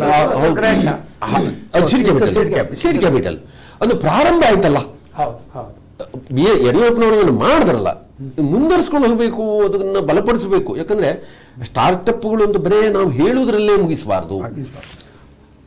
ನವೋದ್ಯಮಗಳಿಗೆ ಬೇಕಾದಂತ ಪ್ರೇರಣೆ ನಮ್ಮ ಕರಾವಳಿ ಕರ್ನಾಟಕದಲ್ಲೂ ಇದೆ. ಸಾಕಷ್ಟು ಸ್ಟಾರ್ಟ್ಅಪ್ಸ್ಗಳನ್ನು ತರಬಹುದು. ಆ ಬಿಗ್ಗು ಕೂಡ ನಾವು ಮುಂದಿನ ದಿನಗಳಲ್ಲಿ ವಿಚಾರ ಮಾಡಬೇಕು. ಸ್ಟಾರ್ಟ್ಅಪ್ ಬಗ್ಗೆ ಮಹಿಳೆಯರಿಗೆ ಒಂದು ದೊಡ್ಡ ಪ್ಲಾನ್ ಮಾಡಿದ್ದಾರೆ. 2 ಯೋಜನೆಗಳನ್ನು ಮಾಡಿದ್ದಾರೆ. ಒಂದು ತಾಲೂಕಿಗೊಂದು 10 ಮಹಿಳೆಯರಿಗೆ ಪ್ರತಿ ತಾಲೂಕಿನಲ್ಲಿ, ಹಾಗೆ 25,000 ಮಹಿಳೆಯರ ಒಂದು ಉಪಯೋಗಕ್ಕಾಗಿ ಒಂದು ಯೋಜನೆ ಇದೆ ಉದ್ಯಮ ಪ್ರಾರಂಭ ಮಾಡಲಿಕ್ಕೆ. ಮತ್ತೆ ಸ್ವಸಹಾಯ ಸಂಘಗಳಿಗೆ ಕೂಡ ಅನುಕೂಲ ಆಗುವಂಥದ್ದು. ಸೆಲ್ಫ್ ಹೆಲ್ಪ್ ಗ್ರೂಪ್ಸ್ಗಳಿಗೆ 6,000 ಸೆಲ್ಫ್ ಹೆಲ್ಪ್ ಗ್ರೂಪ್ಗಳಿಗೆ ಫೈನಾನ್ಸ್ ಮಾಡುತ್ತೆ. ಆಕ್ಚುಲಿ ಇದು ತುಂಬಾ ಸಣ್ಣ ಮಟ್ಟದಲ್ಲಿ, ನಮ್ಮಲ್ಲಿ ಲಕ್ಷಗಟ್ಟಲೆ ಸ್ವಸಹಾಯ ಸಂಘಗಳಿದ್ದಾವೆ ಕರ್ನಾಟಕದಲ್ಲಿ. ಅದರ ಒಂದು ಪ್ರಾರಂಭ ಮಾಡಿದ್ದಾರೆ, ಅದನ್ನು ಮುಂದೆ ನಡೆಸ್ಕೊಳ್ಬೇಕು. ಮತ್ತೊಂದು ವಿಷಯ ನಿಮ್ಮ ಗಮನಕ್ಕೆ ತರಬೇಕು ನಾವು. ಏನಂದ್ರೆ, ಈ ತನಕನೂ ನಾವು ಏನ್ ಮಾಡಿದ್ದೇವೆ ಅಂತಂದ್ರೆ, ಈ ಸ್ಟಾರ್ಟ್ಅಪ್ಸ್ಗಳು, ನವೋದ್ಯಮಗಳು ಉದ್ದಿಮೆಗೆ ಮತ್ತು ವ್ಯವಹಾರಕ್ಕೆ ಸಂಬಂಧಪಟ್ಟಿದ್ದು ಅಂತ ಅಲ್ಲ, ಕೃಷಿಗೂ ಕೂಡ ನವೋದ್ಯಮಗಳು ಬೇಕು. ಹೀಗಾಗಿ ನನಗೊಂದು ಆಸೆ ಇದೆ, ಈಗಾಗಲೇ ಏನು ಡಿಕ್ಲೇರ್ ಮಾಡಿದಾರಲ್ಲ, ನಮ್ಮ ಪ್ರಕಟ ಮಾಡಿದ್ದಾರೆ ನೋಡಿ ಮುಖ್ಯಮಂತ್ರಿಗಳು ಯಡಿಯೂರಪ್ಪನವರು, ಬಹುಶಃ ಆ ನೀತಿಯಲ್ಲಿ ಕೃಷಿಗೆ ಪೂರಕವಾದ ನವೋದ್ಯಮಗಳನ್ನು, ಸ್ಟಾರ್ಟ್ಅಪ್ಸ್ಗಳನ್ನು ತರಬಹುದು. ಯಾಕಂದ್ರೆ ಕೃಷಿಕರಿಗೆ ಬಹಳ ಹತ್ತಿರವಾಗಿರುವ ಯಂತ್ರೋಪಕರಣಗಳ ಉಪಯೋಗ ಅದ್ರ ಬಗ್ಗೆ ಅದು ಹೇಳಿದ್ದಾರೆ. ಕೃಷಿಯಲ್ಲಿ ಬಹುಶಃ ಅಲ್ಲಿ ಅದು ಬರಬೇಕು, ಬರ್ತದೆ ಅಂತ ಆಸೆ ವ್ಯಕ್ತಪಡಿಸ್ತಾ ಇದ್ದೇನೆ. ಈಗ ನಮ್ಮ ಬೆಂಗಳೂರು ಅನ್ನೋದು ನಮ್ಮ ಒಂದು ಹೆಮ್ಮೆಯ ನಗರ. ಖಂಡಿತ ಅವರು ನಮ್ಮ ದೊಡ್ಡಣ್ಣ. ಹೌದು, ನಮ್ಮ ಎಲ್ಲ ನಗರಗಳಿಗೆ ದೊಡ್ಡಣ್ಣ ನಮ್ಮ ಕರ್ನಾಟಕದಲ್ಲಿ. And Asia's fastest growing city ಅಂತ ಕೂಡ ಒಂದು ಪರಿಗಣಿಸಲ್ಪಟ್ಟಿದೆ. ಈ ಬೆಂಗಳೂರು ನಗರದ ಸಮಗ್ರ ಅಭಿವೃದ್ಧಿ ಕೂಡ ಒಂದು ಸಾಕಷ್ಟು ಹಣವನ್ನು ಮೀಸಲಿಟ್ಟಿದ್ದಾರೆ. ಅದರ ಬಗ್ಗೆ ಒಂದು ಮಾಹಿತಿ ಕೊಡಬಹುದಾ? ಹೌದು, ಶೇಕಡ 70 ನೀವು ಅದು ಒಂದು 8,000 ಕೋಟಿದ್ದು ಅನುದಾನ ಈ ಸಲ ಇಟ್ಟಿದ್ದಾರೆ. ಮತ್ತೆ ಇನ್ನೊಂದು ಮೆಟ್ರೋ ರೈಲ್ವೆ, ರಿಂಗ್ ರೋಡ್ಗಳು, ಮತ್ತೆ ಈ ಬಿಸಿನೆಸ್ ಪಾರ್ಕ್ ಅಂತೇಳಿ ಈ ಅಂತಾರಾಷ್ಟ್ರೀಯ ವಿಮಾನ ನಿಲ್ದಾಣದ ಹತ್ರ ಈಗ IT ಪಾರ್ಕ್ ಅಂತ ಏನು ಹೇಗಿದೆಯೋ ಹಾಗೆ ಬಿಸಿನೆಸ್ ಪಾರ್ಕ್ ಅಂತ ಯಾವ ರೀತಿ ಡೆವಲಪ್ ಮಾಡ್ತಾರೆ ಅದು ನೋಡುವಂತ ವಿಷಯ. ಖಂಡಿತ. ಹಾಗಾದ್ರೆ ಅದನ್ನು ಪ್ರಾರಂಭ ಮಾಡಿದ್ದಾರೆ, ಅದನ್ನು ಬಿಸಿನೆಸ್ ಪಾರ್ಕ್ ಅಂತ ಹೇಳಿ. ಮತ್ತೆ ಒಂದು ಬಡವರಿಗೆ ಇದೊಂದು ಹೊಸ ವಿಷಯ, ಇದು ಬಡವರಿಗೆ ಉತ್ತರ ಬೆಂಗಳೂರಿನಲ್ಲಿ ಮಲ್ಟಿ ಸ್ಪೆಷಾಲಿಟಿ ಹಾಸ್ಪಿಟಲ್, ಉಚಿತ ಅದೊಂದು ಮೆಚ್ಚುವಂತ ಕೆಲಸ. ಮತ್ತೆ 57 ಹೊಸ ಪ್ರಾಥಮಿಕ ಆರೋಗ್ಯ ಕೇಂದ್ರಗಳು ಬೆಂಗಳೂರು ನಗರದಲ್ಲಿ ಪ್ರಾಥಮಿಕ ಆರೋಗ್ಯಗಳು ಮಾಡುವಂತ ಬಹಳ ಹೊಸ ವಿಷಯ. ಜನಸಾಮಾನ್ಯರಿಗೆ ಬಹಳ ಅನುಕೂಲ. ಮತ್ತೆ 3 ಟ್ರೀ ಪಾರ್ಕ್ಸ್ ಅದು ಬೆಂಗಳೂರು ನಗರದ ಮಧ್ಯದಲ್ಲಿ, ನಗರದ ಹೊರವಲಯದಲ್ಲಿ ಹಳ್ಳಿಯಲ್ಲಿ ಭೈರಪ್ಪನ ಹಳ್ಳಿಯಲ್ಲಿ 105 ಪಾರ್ಕ್. ಸಾಲಿಡ್ ವೇಸ್ಟ್ ಮ್ಯಾನೇಜ್ಮೆಂಟ್ ಅದೊಂದು ದೊಡ್ಡ ಇಶ್ಯೂ. ಅದಕ್ಕೆ ಒಂದು ಸಪರೇಟ್ ಒಂದು ಕಂಪನಿ, ಒಂದು SPV ಅನ್ನು ಕೂಡ ಮಾಡ್ತಾ ಇದ್ದಾರೆ ಈ ಬಜೆಟ್. ಮತ್ತೆ ಅದು ಮಿಶ್ರ ಗೊಬ್ಬರ ತಯಾರಿಕಾ ಯೂನಿಟ್ಗಳನ್ನು ಮಾಡ್ತಾ ಇದ್ದಾರೆ. ಎಲ್ಲ ವೇಸ್ಟ್ ಮ್ಯಾನೇಜ್ಮೆಂಟ್ ಅನ್ನ ಅದು ಗೊಬ್ಬರ ತಯಾರು ಮಾಡುವಂತದ್ದು ಅದನ್ನು ಮಾಡ್ತಾ ಇದ್ದಾರೆ. ಮತ್ತೆ ನೀವು ಹೇಳಿದ್ರಲ್ಲ ವೀಕೆಂಡ್ ಟೂರಿಸಂ ಮಾಡ್ತಾ ಇದ್ದಾರೆ. ನಂದಿ ಹಿಲ್ಸ್ ಹತ್ರ ಮತ್ತು ಕೆಮ್ಮಣ್ಣಗುಂಡಿ ಇದನ್ನ ಮೊದಲೇ ಹಾರ್ಟಿಕಲ್ಚರ್ ಡಿಪಾರ್ಟ್ಮೆಂಟ್ ಅಲ್ಲಿ ಇದ್ದದನ್ನ ಈಗ ಜಂಗಲ್ ಲಾಜಸ್ಸಿಗೆ ಕೊಟ್ಟು ಟೂರಿಸಂ ಅನ್ನು ಸಹ ಡೆವಲಪ್ಮೆಂಟ್ ಮಾಡೋ ಬಗ್ಗೆ ಬೆಂಗಳೂರು ಹತ್ರ again they are thinking in this budget. ಹೌದು, ಈ ಕರಾವಳಿ ಅಭಿವೃದ್ಧಿ ಮಂಡಳಿ ಆದ್ಮೇಲೆ ನನಗೊಂದು ಹೋಪ್ಸ್ ಇಟ್ಕೊಂಡಿದ್ದೇನೆ. ಹೋಪ್ ಏನಂದ್ರೆ ಕರಾವಳಿಯಲ್ಲಿರುವ ಪ್ರವಾಸೋದ್ಯಮಕ್ಕೆ ಅನುಕೂಲಕರವಾದಂತಹ ಸಾಧ್ಯತೆ ಏನಿದೆ, ಪೊಟೆನ್ಷಿಯಲ್, ಅದ್ಭುತವಾದ ಪೊಟೆನ್ಷಿಯಲ್. ಅದು ನಾನು ಕರಾವಳಿ ಮನುಷ್ಯಾಗಿ ಹೇಳ್ತಾ ಇಲ್ಲ, ಒಬ್ಬ ಪ್ರಜೆಯಾಗಿ ಹೇಳ್ತಾ ಇದ್ದೇನೆ. ಬಹುಶಃ ಈ ಕರ್ನಾಟಕ ಅಭಿವೃದ್ಧಿ ಮಂಡಳಿ ಆದ ಮೇಲೆ ನಮ್ಮ ಕರಾವಳಿ ಕರ್ನಾಟಕದಲ್ಲಿ ಪ್ರವಾಸೋದ್ಯಮಕ್ಕೆ ಇರುವ ವಿಪುಲ ಅವಕಾಶಗಳನ್ನು ಬಳಸಿಕೊಳ್ಳುವ ಸಾಧ್ಯತೆ ಇದೆ ಅಂತ ಒಂದು ಆಸೆ. ರಾಮರಾಯರವರು ಕೇಳಿದ್ರು, ಈಸ್ ಇಟ್ ಇಲೆಕ್ಷನ್ ಬಜೆಟ್ ಅಂತ ಹೇಳಿ. ನಮ್ಮ ರಾಜ್ಯ ಸರ್ಕಾರಕ್ಕೆ ಇಲೆಕ್ಷನ್ ಇಲ್ಲ, ಆದರೆ ಬೆಂಗಳೂರು ಅಭಿವೃದ್ಧಿಗೆ ಇಷ್ಟೆಲ್ಲ ಕೊಡುಗೆ ಕೊಟ್ಟದ್ದು ಬೆಂಗಳೂರು. ಈಗ BBMP ಇಲೆಕ್ಷನ್ ಬರ್ತದೆ ಇರುತ್ತದೆ. ಅದು ನಾನು ಇಲೆಕ್ಷನ್ ಬಜೆಟ್ ಅಂತ ನಾನು ತಿಳ್ಕೊಂಡಿಲ್ಲ. ಹಾಗೆ ಏನು ಮಾಡುತ್ತೆ, ಈಗ ಪ್ರತಿ ವರ್ಷ ಪ್ರತಿ ಬಜೆಟ್ ಅಲ್ಲೂ ಈ ಸಿದ್ದರಾಮಯ್ಯ ಇರುವಾಗೂ ಆಗ್ತಿತ್ತು, ಬಜೆಟ್ಟಿಗೆ ಬೆಂಗಳೂರಿಗೆ ಹೆಚ್ಚಿಗೆ ಕೊಡ್ತಿದ್ರು, ಹಾಗೇನು ಇಲೆಕ್ಷನ್ ಇರಲಿಲ್ಲ. ನಾನು ಇದನ್ನು ಇಲೆಕ್ಷನ್ ಓರಿಯೆಂಟೆಡ್ ಬಜೆಟ್ ಅಂತ ಖಂಡಿತ ತಿಳ್ಕೊಳ್ಳೋದಿಲ್ಲ. ಇದು ಚುನಾವಣೆಗಾಗಿ ಇದ್ದಂಥ ಬಜೆಟ್ ಅಲ್ಲ. ಬಜೆಟಲ್ಲಿ ಇದಕ್ಕೂ ಹೆಚ್ಚಿನ ಸುಧಾರಣೆಗಳು ಇರಬೇಕಿತ್ತು, ಆಗಿಲ್ಲ ಅನ್ನೋದನ್ನು ಹೇಳುವ. ಈಗ ಈ ಬಜೆಟ್ ಹೇಗೆ ಅಂತೇಳಿ ನಮ್ಮ ಅನೇಕ ಪತ್ರಿಕೆಗಳು ಅವರ ಹೆಡ್ಲೈನ್ ಅಲ್ಲೇ ನಮ್ಗೆ ಗೊತ್ತಾಗ್ತದೆ ಅಲ್ವಾ? ಅದನ್ನು ನಾವು ನೋಡುವ. ಈಗ ವಿಜಯವಾಣಿಯವರು ಹೇಳಿದ್ದಾರೆ, ಸಾಮಾಜಿಕ ನ್ಯಾಯ ಅಭಿವೃದ್ಧಿ ಧ್ಯೇಯ. ಅದು ಚೇಂಜ್ ಆಗಬೇಕು ಸರ್. ಹೌದು, ಸಾಮಾಜಿಕ ನ್ಯಾಯ ನಂತರ ಅಭಿವೃದ್ಧಿ ವೇಗ ಮೊದಲಾಗಬೇಕು. ಆಯ್ತು. ಸಾಮಾಜಿಕ ಹೇಳಿದ್ದಾರೆ ಗಂಗೆ ಗೌರಿ ಗೋಮಂತ್ರ. Very good. ಆಮೇಲೆ ಹೇಳಿದ್ದಾರೆ ಕನ್ನಡಪ್ರಭದವರು ಹೇಳಿದ್ದಾರೆ ಸಂಕಷ್ಟದಲ್ಲಿಯೂ ಸಂತೃಪ್ತಿಯ ಬಜೆಟ್. ಸರಿ, ಅದು ಸರಿ. ಆಮೇಲೆ ವಾರ್ತಾ ಭಾರತಿಯವರು ಹೇಳಿದ್ದಾರೆ ತೆರಿಗೆ ಹೊರೆ ಇಲ್ಲದ ಬಜೆಟ್ ಅಂತ ನೋಡಿ. ಆಮೇಲೆ ನಮ್ಮ ಪ್ರಜಾವಾಣಿಯವರು ಮಾತ್ರ ಹೇಳಿದ್ದಾರೆ ಬರೀ ನೋಟ ಸಾಲದ ಆಟ ಅಂತೇಳಿ. ಸೊ ಅನೇಕ ಪತ್ರಿಕೆ, ಉದಯವಾಣಿ ಇರ್ಬೋದು, ಅನೇಕ ಪತ್ರಿಕೆಗಳು ಒಳ್ಳೆ ಒಂದು ಪ್ರತಿಕ್ರಿಯೆ, ಇದು ಸಾಲದ ಆಟದ ಬಗ್ಗೆ ಅದನ್ನು ನಾನು ಅದನ್ನ ನಿಜವಾಗೂ ಅದನ್ನ ಅಂದ್ರೆ ಸಾಲದ ಆಟದಲ್ಲಿ ನಾವೀಗ ಊಟ ಮಾಡ್ತಾ ಇದ್ದೇವಾ ಏನಂತ ಹೇಳಿ ಅದ್ರ ಬಗ್ಗೆ ಒಂದು ಅಲ್ಲಲ್ಲ, ಅದು ಅದನ್ನು ನಾವು ನಿಜವಾಗೂ ಗಂಭೀರವಾಗಿ ಪರಿಗಣಿಸುವಂತ ಕಾಲ ಬಂದಿದೆ. ಏನಂತಂದ್ರೆ ನೋಡಿ, ಈಗಾಗಲೇ ಮುಖ್ಯಮಂತ್ರಿಗಳು ತಮ್ಮ ಬಜೆಟ್ ಭಾಷಣದಲ್ಲಿ ಸ್ಪಷ್ಟಪಡಿಸಿದಂತೆ ಏನು ಹೇಳಿದ್ರೆ ಅದರಿಂದ ಆಗುವಂಥ ಕೆಲವು ಸಮಸ್ಯೆಗಳು, ವರ್ಷದಿಂದ ವರ್ಷಕ್ಕೆ ಹೆಚ್ಚುತ್ತಲೇ ಇರುವ ಬದ್ಧ ವೆಚ್ಚಗಳನ್ನು, ವೇತನ, ಸೌಲಭ್ಯ, ಪಿಂಚಣಿ ಇತ್ಯಾದಿ ಮತ್ತು ಸಹಾಯಧನವನ್ನು ಕಡಿಮೆ ಮಾಡುವ ಗೋಜಿಗೆ ಹೋಗಿಲ್ಲ ಅಂತ ಒಂದು ಪ್ರತಿಕ್ರಿಯೆ. ಇನ್ನೊಂದು ಪ್ರತಿಕ್ರಿಯೆ ಅಂತಂದ್ರೆ ಮುಂದಿನ ದಿನಗಳಲ್ಲಿ ಈಗಾಗಲೇ ಕೊರತೆ ಬಜೆಟ್ ಅನ್ನು ಮಂಡಿಸಿದ್ದಾರೆ.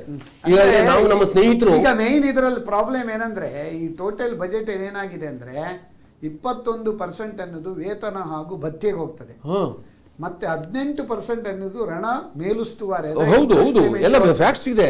17% ಅನ್ನೋದು ಇತರ ರಾಜಸ್ವ ರಾ- ಹಾ. ವೆಚ್ಚ, 16% ಅನ್ನೋದು ಸಹಾಯಧನ, ಹೌದು 10% ನಮ್ಮ ಪಿಂಚಣಿಗೆ, ಹೌದು 10% ಅದನ್ನೇ ಹೇಳಿದೆ ಇತರ, ನಾನು. ಹೌದು 4% ಮಾತ್ರ ಸಾಮಾಜಿಕ ಭದ್ರತೆ ಮತ್ತೆ ಪಿಂಚಣಿ, 3% ಭದ್ರತಾ ಪಿಂಚಣಿ, 1% ಆಡಳಿತಾತ್ಮಕ ವೆಚ್ಚ.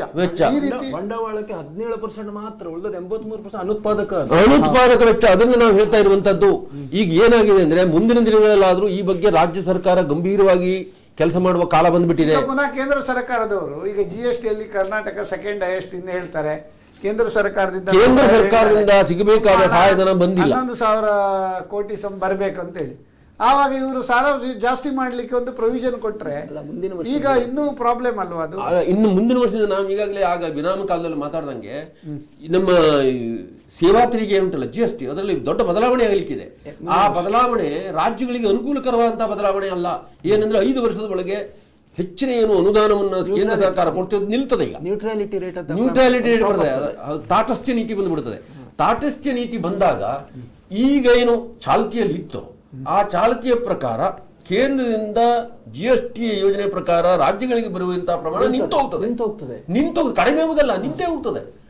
ಹೀಗಾಗಿ ಎಲ್ಲ ಈ ಫೆಡರಲ್ ಸ್ಟ್ರಕ್ಚರ್ ಅನ್ನೋದು, ಸ್ಟೇಟ್ ಗವರ್ಮೆಂಟ್ ಅನ್ನೋದು ಕೇಂದ್ರ ಸರ್ಕಾರದ ಒಂದು ಅಧೀನ ಸಂಸ್ಥೆ ಅಥವಾ ಒಂದು ಡಿಪಾರ್ಟ್ಮೆಂಟ್ ಆಗಿ ಕೆಲಸ ಮಾಡಬೇಕು. ನಾನು ಒತ್ತಾಯಪೂರ್ವಕವಾಗಿ ಒಬ್ಬ ಪ್ರಜೆಯಾಗಿ ಹೇಳ್ತಾ ಇದ್ದೇನೆ, ಅದನ್ನು ನೀವು ಪರಿಷ್ಕರಣೆ ಮಾಡಿ.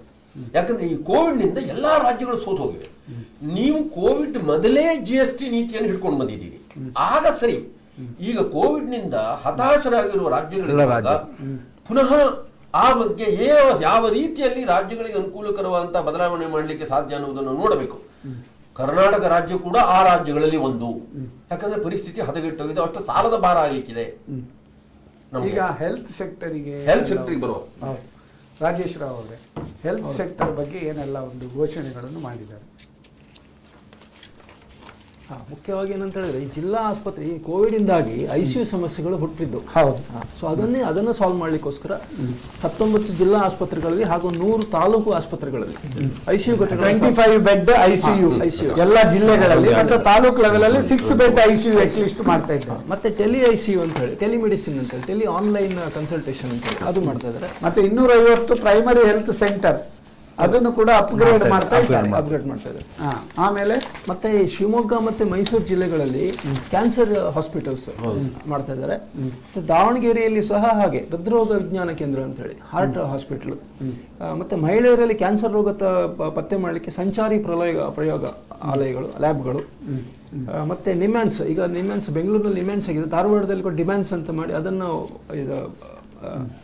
ಸಂಸ್ಥೆಯನ್ನು ಮಾಡ್ತಾ ಇದ್ದಾರೆ.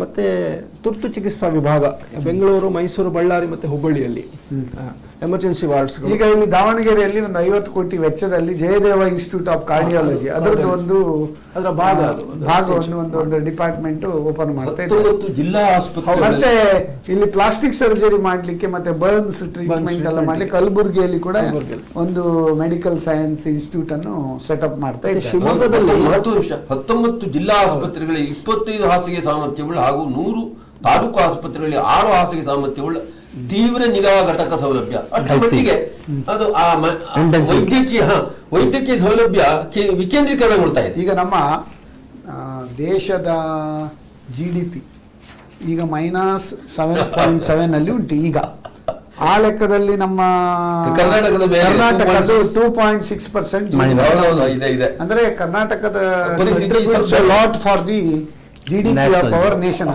ಈ GSDP ಅಂತ ಹೇಳ್ತೇವಲ್ಲ ನಾವು, ಗ್ರಾಸ್ ಸ್ಟೇಟ್ ಡೊಮೆಸ್ಟಿಕ್, ಅದರ ಬಗ್ಗೆ ಒಂದು ನೀವು ಮಾಹಿತಿ ಕೊಡಬಹುದಾ? ಖಂಡಿತ. ಇದು ಈಗ ನಮ್ಮ ರಾಜ್ಯದ ಒಳಗೆ ಬರುವಂತಹ ಆದಾಯ GSDP. ಈ GSDP ಬೆಳವಣಿಗೆ ಸ್ವತಂತ್ರವಾಗಿ ಆಗುವುದಿಲ್ಲ, ಯಾಕಂದ್ರೆ ಕೇಂದ್ರದ ನೀತಿಯನ್ನು ಅವಲಂಬಿಸಿಕೊಂಡಾಗುವಂತಹದ್ದು. ನಮ್ಮ ಈಗಾಗಲೇ ನೀವು ಹೇಳಿದ್ರಲ್ಲ, ಕೇಂದ್ರ ಮತ್ತು ರಾಜ್ಯಗಳ ಒಂದು ಆರ್ಥಿಕ ಸಂಬಂಧ ಏನಿದೆ ಅದು ಸಂವಿಧಾನದಲ್ಲಿ ಹೇಳಾಗಿದೆ ಈಗ. ಹೀಗಾಗಿ ನಾನು ಈಗ ಕರ್ನಾಟಕ ಯಾವುದೇ ಒಂದು ದೊಡ್ಡ ಯೋಜನೆಗಳನ್ನು ಹಾಕಿಕೊಂಡ್ರು ಕೂಡ ಅದಕ್ಕೆ ಆ ರೇಟಲ್ಲಿ, ಆ ದರದಲ್ಲಿ ನಮ್ಮ ಆಂತರಿಕ ಒಂದು ಆದಾಯ ಏರಬೇಕು. ಆ ಆಂತರಿಕ ಆದಾಯ ಈಗ ಏರ್ತಾ ಇಲ್ಲ. ಈಗ ನಾನು ಇವಾಗಲೇ ಹೇಳಿದ್ರಲ್ಲ, ಇಷ್ಟಾದರೂ 2.6% ಆದರೂ 2.6% ಆದರೂ ನಮ್ದು GSDP ಏರಿಯುವ ಸಾಧ್ಯತೆ ಇದೆ. ದೇಶದ್ದು ಇನ್ನೂ ಕುಸಿಲಿಕ್ಕಿದೆ. ಹೀಗಾಗಿ ಕರ್ನಾಟಕ ಈ ಒಮ್ಮೆ ನಾನು ಒಂದು ಘಟನೆ ನಡೆದದ್ದು ನಿಮ್ಗೆ ಗಮನಕ್ಕೆ ತರ್ತಾ ಇದ್ದೇನೆ. ಅದು ಲಾಂಗ್ ಬ್ಯಾಕ್ ಆದದ್ದು. ನಾನು ವಿದ್ಯಾರ್ಥಿ ಆಗಿರುವ 1970ರಲ್ಲಿ ಕರ್ನಾಟಕ ವಿಶ್ವವಿದ್ಯಾಲಯದಲ್ಲಿ ಒಂದು ದೊಡ್ಡ ವಿಚಾರ ಸಂಕಿರಣ 3 ದಿನದಿಂದ ನಡೆದಿತ್ತು. ಆಗ ನಮ್ಮ ತಿಂಗಳಾಯಿದ್ರು, ತಿಂಗಳಾಯಿನಲ್ಲಿ ಬಂದಿದ್ರು. ನಾನಾಗ ಅಲ್ಲಿ ವಿದ್ಯಾರ್ಥಿ. ಆಗ 3 ಅರ್ಥಶಾಸ್ತ್ರಜ್ಞರು ಯಾವುದೇ ಒಂದು ನಿಷ್ಪಕ್ಷಪಾತ ಬುದ್ಧಿಯಿಂದ ಹೇಳಿದ್ದು, ಯಾವುದೇ ವಿಚಾರ ಬೇಡವಾದ ವಿಚಾರ ಇಟ್ಕೊಂಡಿರಲಿಲ್ಲ. ಅವ್ರು ಏನಂದ್ರು ಅಂದ್ರೆ, ಯಾವುದೇ ರಾಜ್ಯ ಕೇಂದ್ರದಿಂದ ಹೊರಬಂದರೂ ಕೂಡ ತನ್ನ ಸ್ವತಂತ್ರ ಸಂಪನ್ಮೂಲಗಳ ಬಲದಿಂದ ಬದುಕುವ ಸಾಮರ್ಥ್ಯ ಹೊಂದದಿದ್ರೆ ಅದು ಮೈಸೂರು ಸ್ಟೇಟ್ ಮಾತ್ರ ಅಂದ್ರೆ. ಯಾಕಂದ್ರೆ ಆಗ ಮೈಸೂರು ಸ್ಟೇಟ್ ಅಂತ ಹೆಸರಿಕೆ. ನಾವೀಗ ಏನ್ ತಿಳ್ಕೊಳ್ಬೇಕು ಅಂತಂದ್ರೆ, ಇಂದಿಗೂ ಆ ಸಾಮರ್ಥ್ಯ ನಮ್ಮಲ್ಲಿದೆ. ಮೊನ್ನೆ ಮತ್ತೊಂದು ಹೇಳಿದ್ನಲ್ಲ, that means there is a slip between the lip and the cup. That can be properly separate with our grip ಅಂತ ನೀವು ಹೇಳುದು. ಸರಿಯಾಗಿ ಒಂದು ಆಡಳಿತಾತ್ಮಕ taken the proper chip of the block. ಹೌದು. ಆದ್ರಿಂದ ನಾನು ಈಗ ನಮ್ಮ ಪ್ರದೀಪ್ ರೈ ಅವರೇ, ಕರ್ನಾಟಕ ನ್ಯೂ ಇಂಡಸ್ಟ್ರಿಯಲ್ ಪಾಲಿಸಿ ಅದನ್ನು ಈ ಆಗಸ್ಟ್ ನಲ್ಲಿ ಅನೌನ್ಸ್ ಮಾಡಿದ್ದಾರೆ 2025. ಅದರದ್ದು ಪಾಲಿಸಿ ಮತ್ತೆ ಈ ಬಜೆಟ್ ಪೂರಕವಾಗಿ ಉಂಟಾ? ಖಂಡಿತ ಪೂರಕವಾಗಿದೆ. ಹೊಸ ಪಾಲಿಸಿಯಲ್ಲಿ ಬಹಳ ಉತ್ತೇಜನ ಕೊಟ್ಟಿದ್ದಾರೆ. ಡಿಫರೆಂಟ್ ಏರಿಯಾಸ್ ಕೊಟ್ಟಿದ್ದಾರೆ. ನಾನು ಈಗಲೇ ಹೇಳಿದಾಗೆ ಡಿಫರೆಂಟ್ ಕ್ಲಸ್ಟರ್ಸ್ ಅನ್ನ ಮಾಡಿದ್ದಾರೆ. Especially northern Karnataka. ಬೆಂಗಳೂರಿಂದ ಮೇಜರ್ ಗವರ್ಮೆಂಟ್ ಹತ್ರ ಒಂದು ಚಾಲೆಂಜ್ ಏನಿದೆ, ಬೆಂಗಳೂರಿಂದ ಇಂಡಸ್ಟ್ರೀಸ್ ಅನ್ನ ದೂರ ಕಳಿಸೋದು. ಕರೆಕ್ಟ್. ಡಿಸೆಂಟ್ರಲೈಸ್ ಬ್ಯಾಂಗ್ಳೂರ್, ಸಮಗ್ರ ಅಭಿವೃದ್ಧಿ. Not only Bangalore, IT growth. Yes. So everywhere. ನಾನು ಈಗಾಗಲೇ ಹೇಳಿದೆ, FMCG ಕ್ಲಸ್ಟರ್ ನಾವು ಧಾರವಾಡದಲ್ಲಿ ಮಾಡ್ತಾ ಇದ್ದೇವೆ. ಹಾಗೆ ಯಾದಗಿರಿ ಬರ್ತಾ ಇದೆ, ನಿಮ್ಮ ಬಾಗಲಕೋಟೆಯಲ್ಲಿ ಬರ್ತಾ ಇದೆ. ನೆಕ್ಸ್ಟ್ ಫಿರೋಜಾಬಾದ್, ಹೈದರಾಬಾದ್, ರಾಯಚೂರು ಅಲ್ಲ, ಫಿರೋಜಾಬಾದ್, ಗುಲ್ಬರ್ಗ, ಕಲಬುರಗಿ ಡಿಸ್ಟ್ರಿಕ್ಟ್ ಅಲ್ಲಿ ಸೋಲಾರ್ ಪಾರ್ಕ್ 500 ಮೆಗಾವ್ಯಾಟ್ ಬರ್ತಾ ಇದೆ. So they want to totally decentralise from Bangalore, congestion from Bangalore. So ಒಳ್ಳೆದು, ಯಾಕಂದ್ರೆ ಎಲ್ಲ ಬೆಂಗಳೂರಿನಲ್ಲೇ ಈಗ ನೀವು ತಮಿಳುನಾಡು ನೋಡಿದರೆ ಚೆನ್ನೈ, ಕೊಯಮತ್ತೂರು ಡೆವಲಪ್ ಆಗಿದೆ. ಮಹಾರಾಷ್ಟ್ರದಲ್ಲಿ ಸಹ 2-3 ಸಿಟಿ ಡೆವಲಪ್. ಕರ್ನಾಟಕದಲ್ಲಿ the whole congestion is in Bangalore. So the government is really focusing to decongest only Bangalore and get more benefits over entire state. Zoning ಮಾಡಿ ನೀರಾವರಿ ಯೋಜನೆ ಅದಕ್ಕೆ ಯಾವುದೆಲ್ಲ ಒಂದು ಅದೇ ಹೇಳಿದ್ದು. ಈ ಕಳಸಾ ಬಂಡೂರಿ ಯೋಜನೆ ನಮ್ದು ಇಲ್ಲಿ ಮಂಗಳೂರಿದ ಏನು ಎತ್ತಿನಹೊಳೆ ಯೋಜನೆ, ದಕ್ಷಿಣ ಕಿಂಡಿ ಅಣೆಕಟ್ಟುಗಳು, ಮತ್ತೆ ಭದ್ರಾ ಮೇಲ್ದಂಡೆ ಯೋಜನೆ, ಕೃಷ್ಣ ಮೇಲ್ದಂಡೆ, ಇದೆಲ್ಲ ಹಳೆ ದೊಡ್ಡ ದೊಡ್ಡ ಯೋಜನೆಗಳು ಪೆಂಡಿಂಗ್ ಇದಾವೆ. ಅದನ್ನು ಕಂಪ್ಲೀಟ್ ಮಾಡುವ ಒಂದು ಉದ್ದೇಶ ಇದೆ. ಸುಮಾರು 30,000 ಕೋಟಿದ್ದು ಅದನ್ನು ಮಾಡಬೇಕು ಅಂತ ಕೇಂದ್ರ ಸರ್ಕಾರದ ಸಹಾಯದೊಂದಿಗೆ. ಅದಕ್ಕಾಗಿ ಹೊಸ ಯೋಜನೆ. ಮತ್ತೆ ಎಲ್ಲ ಈ ಹೂಳೆತ್ತುವುದು ಇದೊಂದು ದೊಡ್ಡದು ಹೇಳಿದ್ದಾರೆ. ಈ ಎಲ್ಲ ಕೆರೆಗಳಲ್ಲಿ ಹೂಳೆತ್ತು ಕಾರ್ಯಕ್ರಮ ಇಡೀ ಕರ್ನಾಟಕದ ಎಲ್ಲ ಕೆರೆಗಳು, ಅದು ಗ್ರೌಂಡ್ ವಾಟರ್ ಎನರ್ಜಿ ಮಾಡಲಿಕ್ಕೆ. ಸೊ ಅದನ್ನು ನೀರಾವರಿಗೆ ಉಪಯೋಗ ಮಾಡಲಿಕ್ಕೆ. ಸೊ ಮತ್ತೆ ಕುಡಿಯುವ ನೀರಿನ ಯೋಜನೆ ಎಲ್ಲ ನಗರಗಳಲ್ಲೂ ಗ್ರಾಮೀಣ ಪ್ರದೇಶದಲ್ಲೂ ಇದೊಂದು ಒಳ್ಳೆ ಯೋಜನೆ. ಎಲ್ಲ ಇಡೀ ಕರ್ನಾಟಕವನ್ನು ನೋಡಿದ್ದಾರೆ ಅವರು. ಎಲ್ಲ ಕಡೆಯಲ್ಲಿ ಕುಡಿಯುವ ನೀರಿನ ಯೋಜನೆ ಮಾಡಬೇಕು ಅಂತ ಹೇಳಿ. ಸೊ ಹೀಗೆ ನೀರಾವರಿಗೆ ಹೆಚ್ಚಿನ ಪ್ರಾಶಸ್ತ್ಯವನ್ನು ಈಗ ನಮ್ಮ ನಾವು ಮಾರ್ಚ್ 20ನೇ ತಾರೀಕು ನಿಮ್ಮ ಕರ್ನಾಟಕ ಕೋಸ್ಟಲ್ ಬಿಸ್ನೆಸ್ ಕಾನ್ಕ್ಲೇವ್ ಅಂತೇಳಿ ಒಂದು ಪ್ಲಾನಿಂಗ್ ಮಾಡ್ತಾ ಇದ್ದೇವೆ. ಅದರ ಬಗ್ಗೆ ಒಂದು ರೂಪುರೇಷೆ ಏನು, ಅದರ ಬಗ್ಗೆ ಒಂದು ಸಂಕ್ಷಿಪ್ತ ವಿವರಣೆ ಕೊಡಬಹುದು? ಹೌದು. ನಾಡ್ದು ಶನಿವಾರ TV ರಮಣಪೈ ಹಾಲಲ್ಲಿ ಶ್ರೀಯುತ ನಮ್ಮ ಬಿಜೆಪಿ ರಾಜ್ಯಾಧ್ಯಕ್ಷರು, ಮಂಗಳೂರು MP ಅವರಾದ ನಳಿನ್ ಕುಮಾರ್ ಕಟೀಲ್ ಅವರ ಅಧ್ಯಕ್ಷತೆಯಲ್ಲಿ ನೀವು ಹೇಳಿದಾಗೆ ಕರಾವಳಿಯ ಕೋಸ್ಟ್ ಲೈನ್ ಬಿಸ್ನೆಸ್ ಕಾನ್ಕ್ಲೇವ್ ಅಂತ ಆರ್ಗನೈಸ್ ಮಾಡಿದ್ದೇವೆ. ಜಗದೀಶ್ ಶೆಟ್ಟರ್ ಅವರು ಬರ್ತಾ ಇದ್ದಾರೆ, industry, large and medium industries. ಹಾಗೆ SM ಹೆಬ್ಬಾರ್ ಲೇಬರ್ ಮಿನಿಸ್ಟರ್ ಬರ್ತಾ ಇದ್ದಾರೆ. ಹಾಗೆ ನಮ್ಮ Gaurav Gupta, principal secretary, additional secretary industries and commerce, madam Gunjan Krishna, director of industries ಬರ್ತಾ ಇದ್ದಾರೆ. ಹಾಗೆ ಒಂದು ಕಾನ್ಕ್ಲೇವ್ ಮಾಡಿ ಕೋಸ್ಟ್ ಲೈನ್ ಅಲ್ಲಿ ಇದು ಫಿಕ್ಕಿ ಆರ್ಗನೈಸ್ ಮಾಡ್ತಾ ಇದೆ. ಈಗ ನಮ್ಮ ಕರ್ನಾಟಕ ಸ್ಟೇಟ್ ಫಿಕ್ಕಿ ಚೇರ್ಮನ್ ಅವರು ಉಲ್ಲಾಸ್ ಕಾಮತ್ ಅವರು ಬಹಳ ಇಂಟ್ರೆಸ್ಟ್ ಇಂದ ನಾವು ಮಂಗಳೂರು ಮಾಡಬೇಕು ಮತ್ತು ಕೋಸ್ಟಲ್ ಅಲ್ಲಿ ಏನು ಇಂಡಸ್ಟ್ರಿ ತರಬಹುದು, ಪೋರ್ಟ್ ಬೇಸ್ಡ್ ಇಂಡಸ್ಟ್ರೀಸ್, ಇದರಲ್ಲಿ ಒಂದು ನೆಕ್ಸ್ಟ್ 5 years ರೋಡ್ ಮ್ಯಾಪ್ ಮಾಡಲಿಕ್ಕೆ. This is on invitation to all the CEOs of manufacturing industries in this region. NMPT is getting involved, MRPL is getting involved, ONGC is getting involved, all this cashew manufacturers association involve ಆಗ್ತಾ ಇದೆ. ಒಂದು next 5 years ಅಲ್ಲಿ ಈ ಕೋಸ್ಟಲ್ಲಿ ನಾವು ಏನು ಮಾಡ್ಬೋದು, road map, majorly port based activities. So even lot of delegations from, ನಾನು ಡೆಲಿಗೇಷನ್ಸ್ಗಿಂತ representatives from US and Australia and Singapore are also attending. So that the CEOs lunch ಅಂತ ನಾವು ಆರ್ಗನೈಸ್ ಮಾಡಿದ್ದೇವೆ. ಬೆಳಿಗ್ಗೆ 10 ಗಂಟೆಯಿಂದ ಮಧ್ಯಾಹ್ನ 3 ಗಂಟೆ ತನಕ ಪ್ರೋಗ್ರಾಮ್. ಮಧ್ಯಾಹ್ನ ಒಂದು 50 ರಿಂದ 60 CEOs ಮಿನಿಸ್ಟರ್ ಹತ್ರ ಮತ್ತು ಬಂದ ಹೊರದೇಶದ ಪ್ರಭಾರಿಗಳಿಂದ ಒಂದು ಡಿಸ್ಕಷನ್ ಮಾಡಲಿಕ್ಕೆ 1 hour ಪ್ರೊವಿಷನ್ ಕೊಟ್ಟಿದ್ದೇವೆ. ಸೊ ಇದು ಒಂದು ಕಾರ್ಯಕ್ರಮವನ್ನು ಬಹಳ ಒಳ್ಳೆಯದಾಗಿ ರೂಪುರೇಷೆ ಮಾಡ್ತಾ ಇದ್ದೇವೆ. ಫಿಕ್ಕಿ ನೇತೃತ್ವ ವಹಿಸಿದೆ. ಹಾಗಾಗಿ ಇದಂದ್ರೆ ಒಂದು ಕರಾವಳಿ ಕರ್ನಾಟಕದ ಭಾಗಕ್ಕೆ ಸಂಪೂರ್ಣ ಅಭಿವೃದ್ಧಿ ಪೂರಕವಾಗಿ ಇದೊಂದು ಕಾನ್ಕ್ಲೇವ್ ಮಾಡ್ತಾ ಇದ್ದೇವೆ. So mainly port based activities, majorly industries. We have some problems of land bank. ತಮ್ಗೆ ಗೊತ್ತಿದೆ, ಇಲ್ಲಿ ಕರಾವಳಿಯಲ್ಲಿ ಲ್ಯಾಂಡ್ ಬಹಳ ಅವೈಲೇಬಲ್ ಇಲ್ಲ. ಆದ್ರೂ ನಮ್ಮ ಸಂಸದರು ಒಂದು 700-800 ಎಕರೆ ಲ್ಯಾಂಡ್ ಅನ್ನು ಆಲ್ರೆಡಿ ಐಡೆಂಟಿಫೈ ಮಾಡಿದ್ದಾರೆ. ಸೊ ವೀಕ್ಷಕರ ಹಲೋ ಹಲೋ, ಹೂ ಸ್ಪೀಕಿಂಗ್? ನಾರಾಯಣ್ ಬಿಜೂರು ಉಪ್ಪುಂದಿಂದ ಮಾತಾಡ್ತಿರೋದು. ನಾರಾಯಣ್ ಬಿಜೂರು ಉಪ್ಪುಂದದಿಂದ. ನಮಸ್ಕಾರ, ನಿಮಗೆ ಕಾರ್ಯಕ್ರಮಕ್ಕೆ ಸ್ವಾಗತ. ಆಚಾ, ನಿಮ್ಮ ಪ್ರೋಗ್ರಾಮ್ ಎಲ್ಲ ತುಂಬಾ ನೋಡಿದ್ದೇನೆ. ನಿಮ್ದು 100ಕ್ಕೂ ಹೆಚ್ಚು ಪ್ರೋಗ್ರಾಮ್ ಅನ್ನ ನೀವು ನಾಯಕರು ಮಾಡಿಕೊಟ್ಟಿದ್ದೀರಿ. ಅದರಲ್ಲಿ ಎಲ್ಲಾ ಕೋರ್ ಇಶ್ಯೂ ಅನ್ನ ನೀವು ಅಡ್ರೆಸ್ ಮಾಡಿದ್ದಕ್ಕೆ ನಿಮಗೆ ತುಂಬಾ ಧನ್ಯವಾದಗಳು. Thank you. ಮತ್ತೆ ಇವತ್ತಿನ ಮುಖ್ಯ ಅತಿಥಿಗಳಾದ ಶ್ರೀ ಪ್ರದೀಪ್ ಜಿ ಪೈ ಅವರು, ಡಾಕ್ಟರ್ GV ಜೋಶಿ ಮತ್ತು ಶ್ರೀ ರಾಜೇಶ್ ರಾವ್ ಅವರಿಗೂ ನನ್ನ ನಮಸ್ಕಾರಗಳು. ನಮಸ್ಕಾರ ಸರ್. ಮತ್ತೆ ಏನಂದ್ರೆ, it is the common problem faced by every person in the development work in Karnataka. This is also my request to you to convey these problems to the concerned authorities. I can say it is a grievance, not a question to you. So ಇದಾಗಲೇ ಕರ್ನಾಟಕದ budget ಮಂಡನೆ ಆಗಿದೆ. ಆದ್ರೆ budget ಅಂತ ಹೇಳುವ ಬಗ್ಗೆ ನೀವು ಬಜೆಟಿನ expert ಎಲ್ಲ ಹೇಳ್ತೀರಿ, ಅದ್ರ ಬಗ್ಗೆ ನಾನು ಹೆಚ್ಚಿಗೆ ಹೇಳಲಿಕ್ಕೆ ಬಯಸುದಿಲ್ಲ. ದಟ್ ಬಜೆಟ್ ಆದ ನಂತರ ಅದ್ರ ಇಂಪ್ಲಿಮೆಂಟೇಷನ್ ಅಂತ ಹೇಳೋದು, ಬಜೆಟರಿ ಪ್ರೊವಿಷನ್ ನ implementation is the most important part. So budget is okay, it is A preliminary aspect. ನಾನು ತಿಳಿದ ಪ್ರಕಾರ ಇದೀಗ ಕರ್ನಾಟಕ ಸರ್ಕಾರಕ್ಕೆ ಒಂದು ಗೋಲ್ಡನ್ ಅಪಾರ್ಚುನಿಟಿ ಅಂತ ಹೇಳ್ಬಹುದು. ಯಾಕಂತ ಹೇಳಿದ್ರೆ ಸೆಂಟ್ರಲ್ ಅಲ್ಲೂ ಕೂಡ ಇದೆ, ನಮ್ಮ ಬಿಜೆಪಿ ಇದೆ, ಇಲ್ಲಿ ಕರ್ನಾಟಕದಲ್ಲಿಯೂ ಕೂಡ ಬಿಜೆಪಿ ಇದೆ. ಇದೇ ರೀತಿಯಲ್ಲಿ 2 ಸೆಂಟರ್ ಮತ್ತೆ ಸ್ಟೇಟಿನಲ್ಲಿಯೂ ಒಂದೇ ಪಕ್ಷ ಬರುವುದು ಬಹಳ ಕಮ್ಮಿ. ಇಂಥ ಅಪಾರ್ಚುನಿಟಿಯನ್ನ ಉಪಯೋಗಿಸಿ ಒಳ್ಳೆಯ ಮತ್ಲಬ್ ಡೆವಲಪ್ಮೆಂಟಲ್ ವರ್ಕ್ ಅನ್ನ ನಮ್ಮ ಗವರ್ಮೆಂಟ್ ಮಾಡಬಹುದಂತ ನಾನು ಅದ್ರ ಬಗ್ಗೆ ಆಶಿಸ್ತೇನೆ. ನಿಮ್ಮ ಪ್ರಶ್ನೆ ಏನಾದ್ರು ಇನ್ನೊಂದು ಏನಂದ್ರೆ, ನಮ್ಮ ಪ್ರೆಸೆಂಟ್ ಸೆಂಟ್ರಲ್ ನಲ್ಲಿ dynamic leadership of our honourable prime minister and our experienced and responsible chief minister can execute the major work.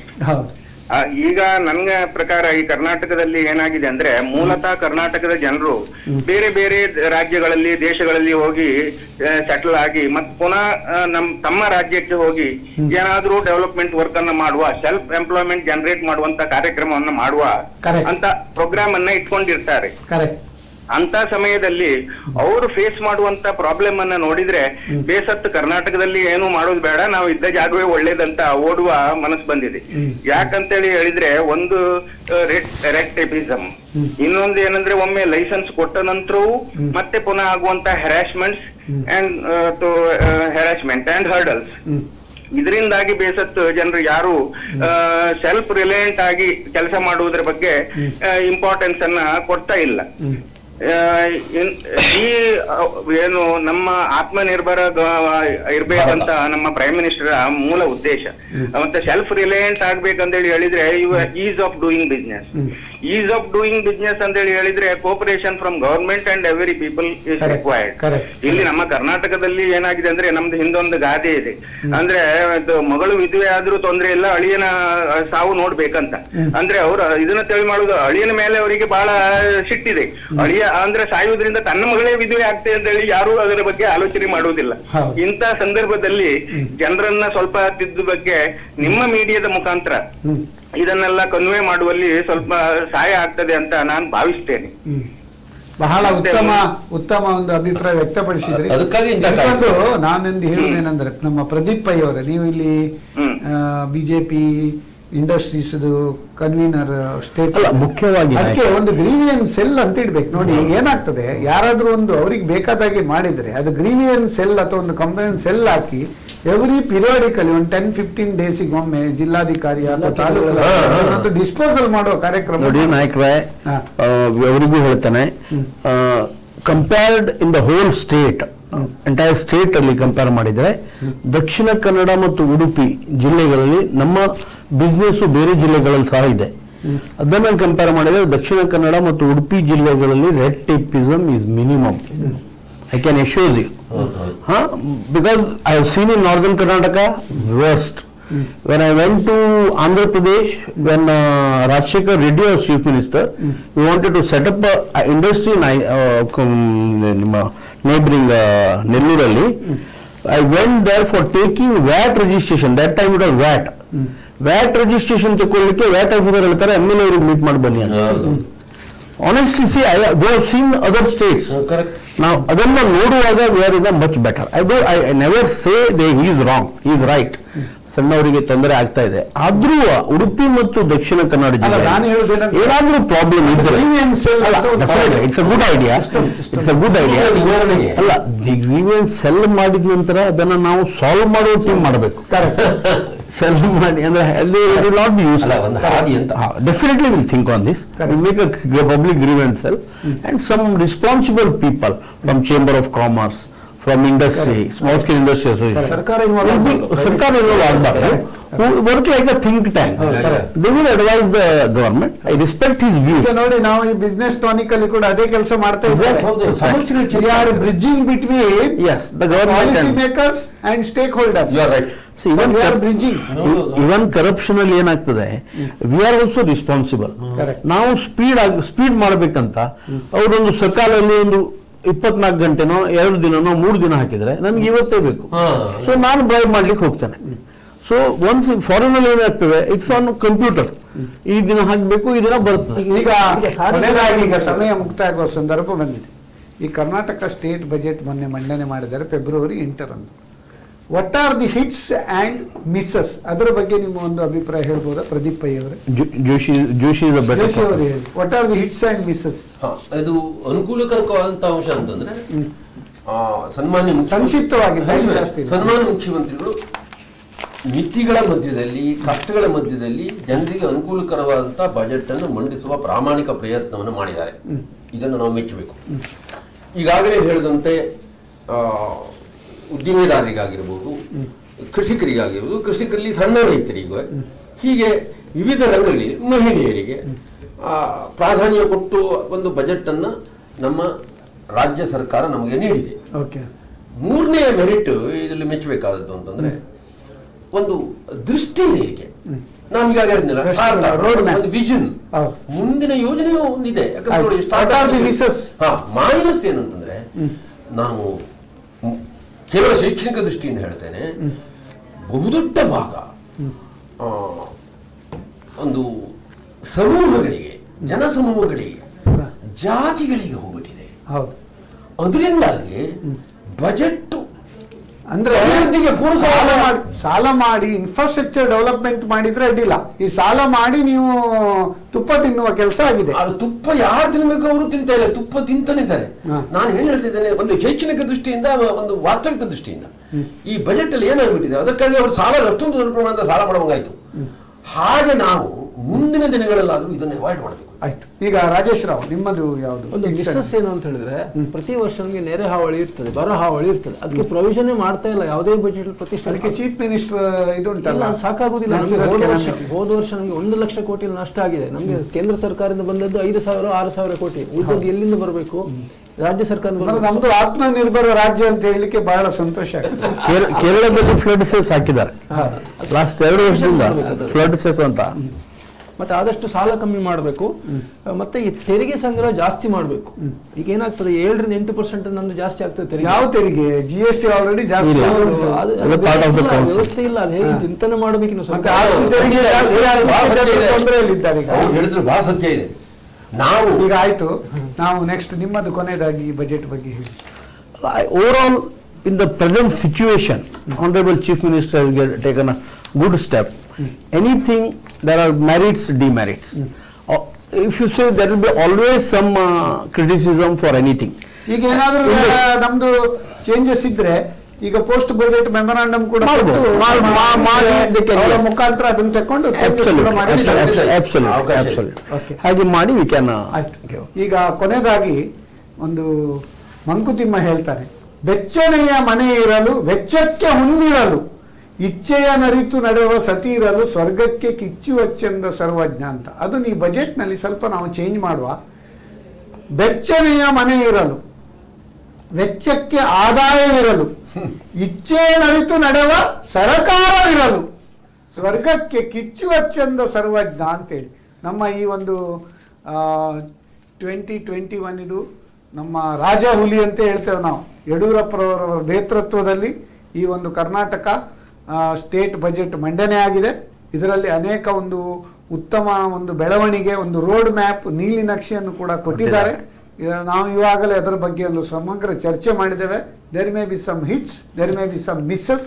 ಮುಂದಿನ ದಿನಗಳಲ್ಲಿ ಆ ಮಿಸ್ಸಸ್ ಅನ್ನು ಸರಿಯಾಗಿ ಇನ್ನು ಹಿಟ್ಸ್ ಆಗಿ ಕನ್ವರ್ಟ್ ಮಾಡುವ ಒಂದು ಪ್ರಯತ್ನ ಇವರು ಮಾಡಲಿ. ಇನ್ನೂ ಒಳ್ಳೆಯ ರೀತಿಯಲ್ಲಿ ನಮ್ಮ ಒಂದು ಅಭಿವೃದ್ಧಿ ಪೂರಕವಾದ ಒಂದು ಬಜೆಟ್ ನಮಗೆ ಕೊಡಲಿ ಅಂತ ಹೇಳ್ತಾ, ವೀಕ್ಷಕರೇ, ನಿಮ್ಮಲ್ಲಿದೆಯಾ ಫೈನಾನ್ಸ್, ಟ್ಯಾಕ್ಸೇಷನ್ ಹಾಗೂ ಬ್ಯಾಂಕಿಂಗ್ ಕನ್ಫ್ಯೂಷನ್? ನಮ್ಮಲ್ಲಿದೆ Karnataka bank business tonic solution ಅಂತ ಹೇಳ್ತಾ ಈ ಒಂದು ಬಜೆಟ್, ಕರ್ನಾಟಕ ಸ್ಟೇಟ್ ಬಜೆಟ್ 2021 ಈ ಒಂದು ಕಾರ್ಯಕ್ರಮದ ಇಂದಿನ ಈ ಕಾರ್ಯಕ್ರಮಕ್ಕೆ ನಾವು ವಿರಾಮವನ್ನು ಹಾಡ್ತಾ ಇದ್ದೇವೆ.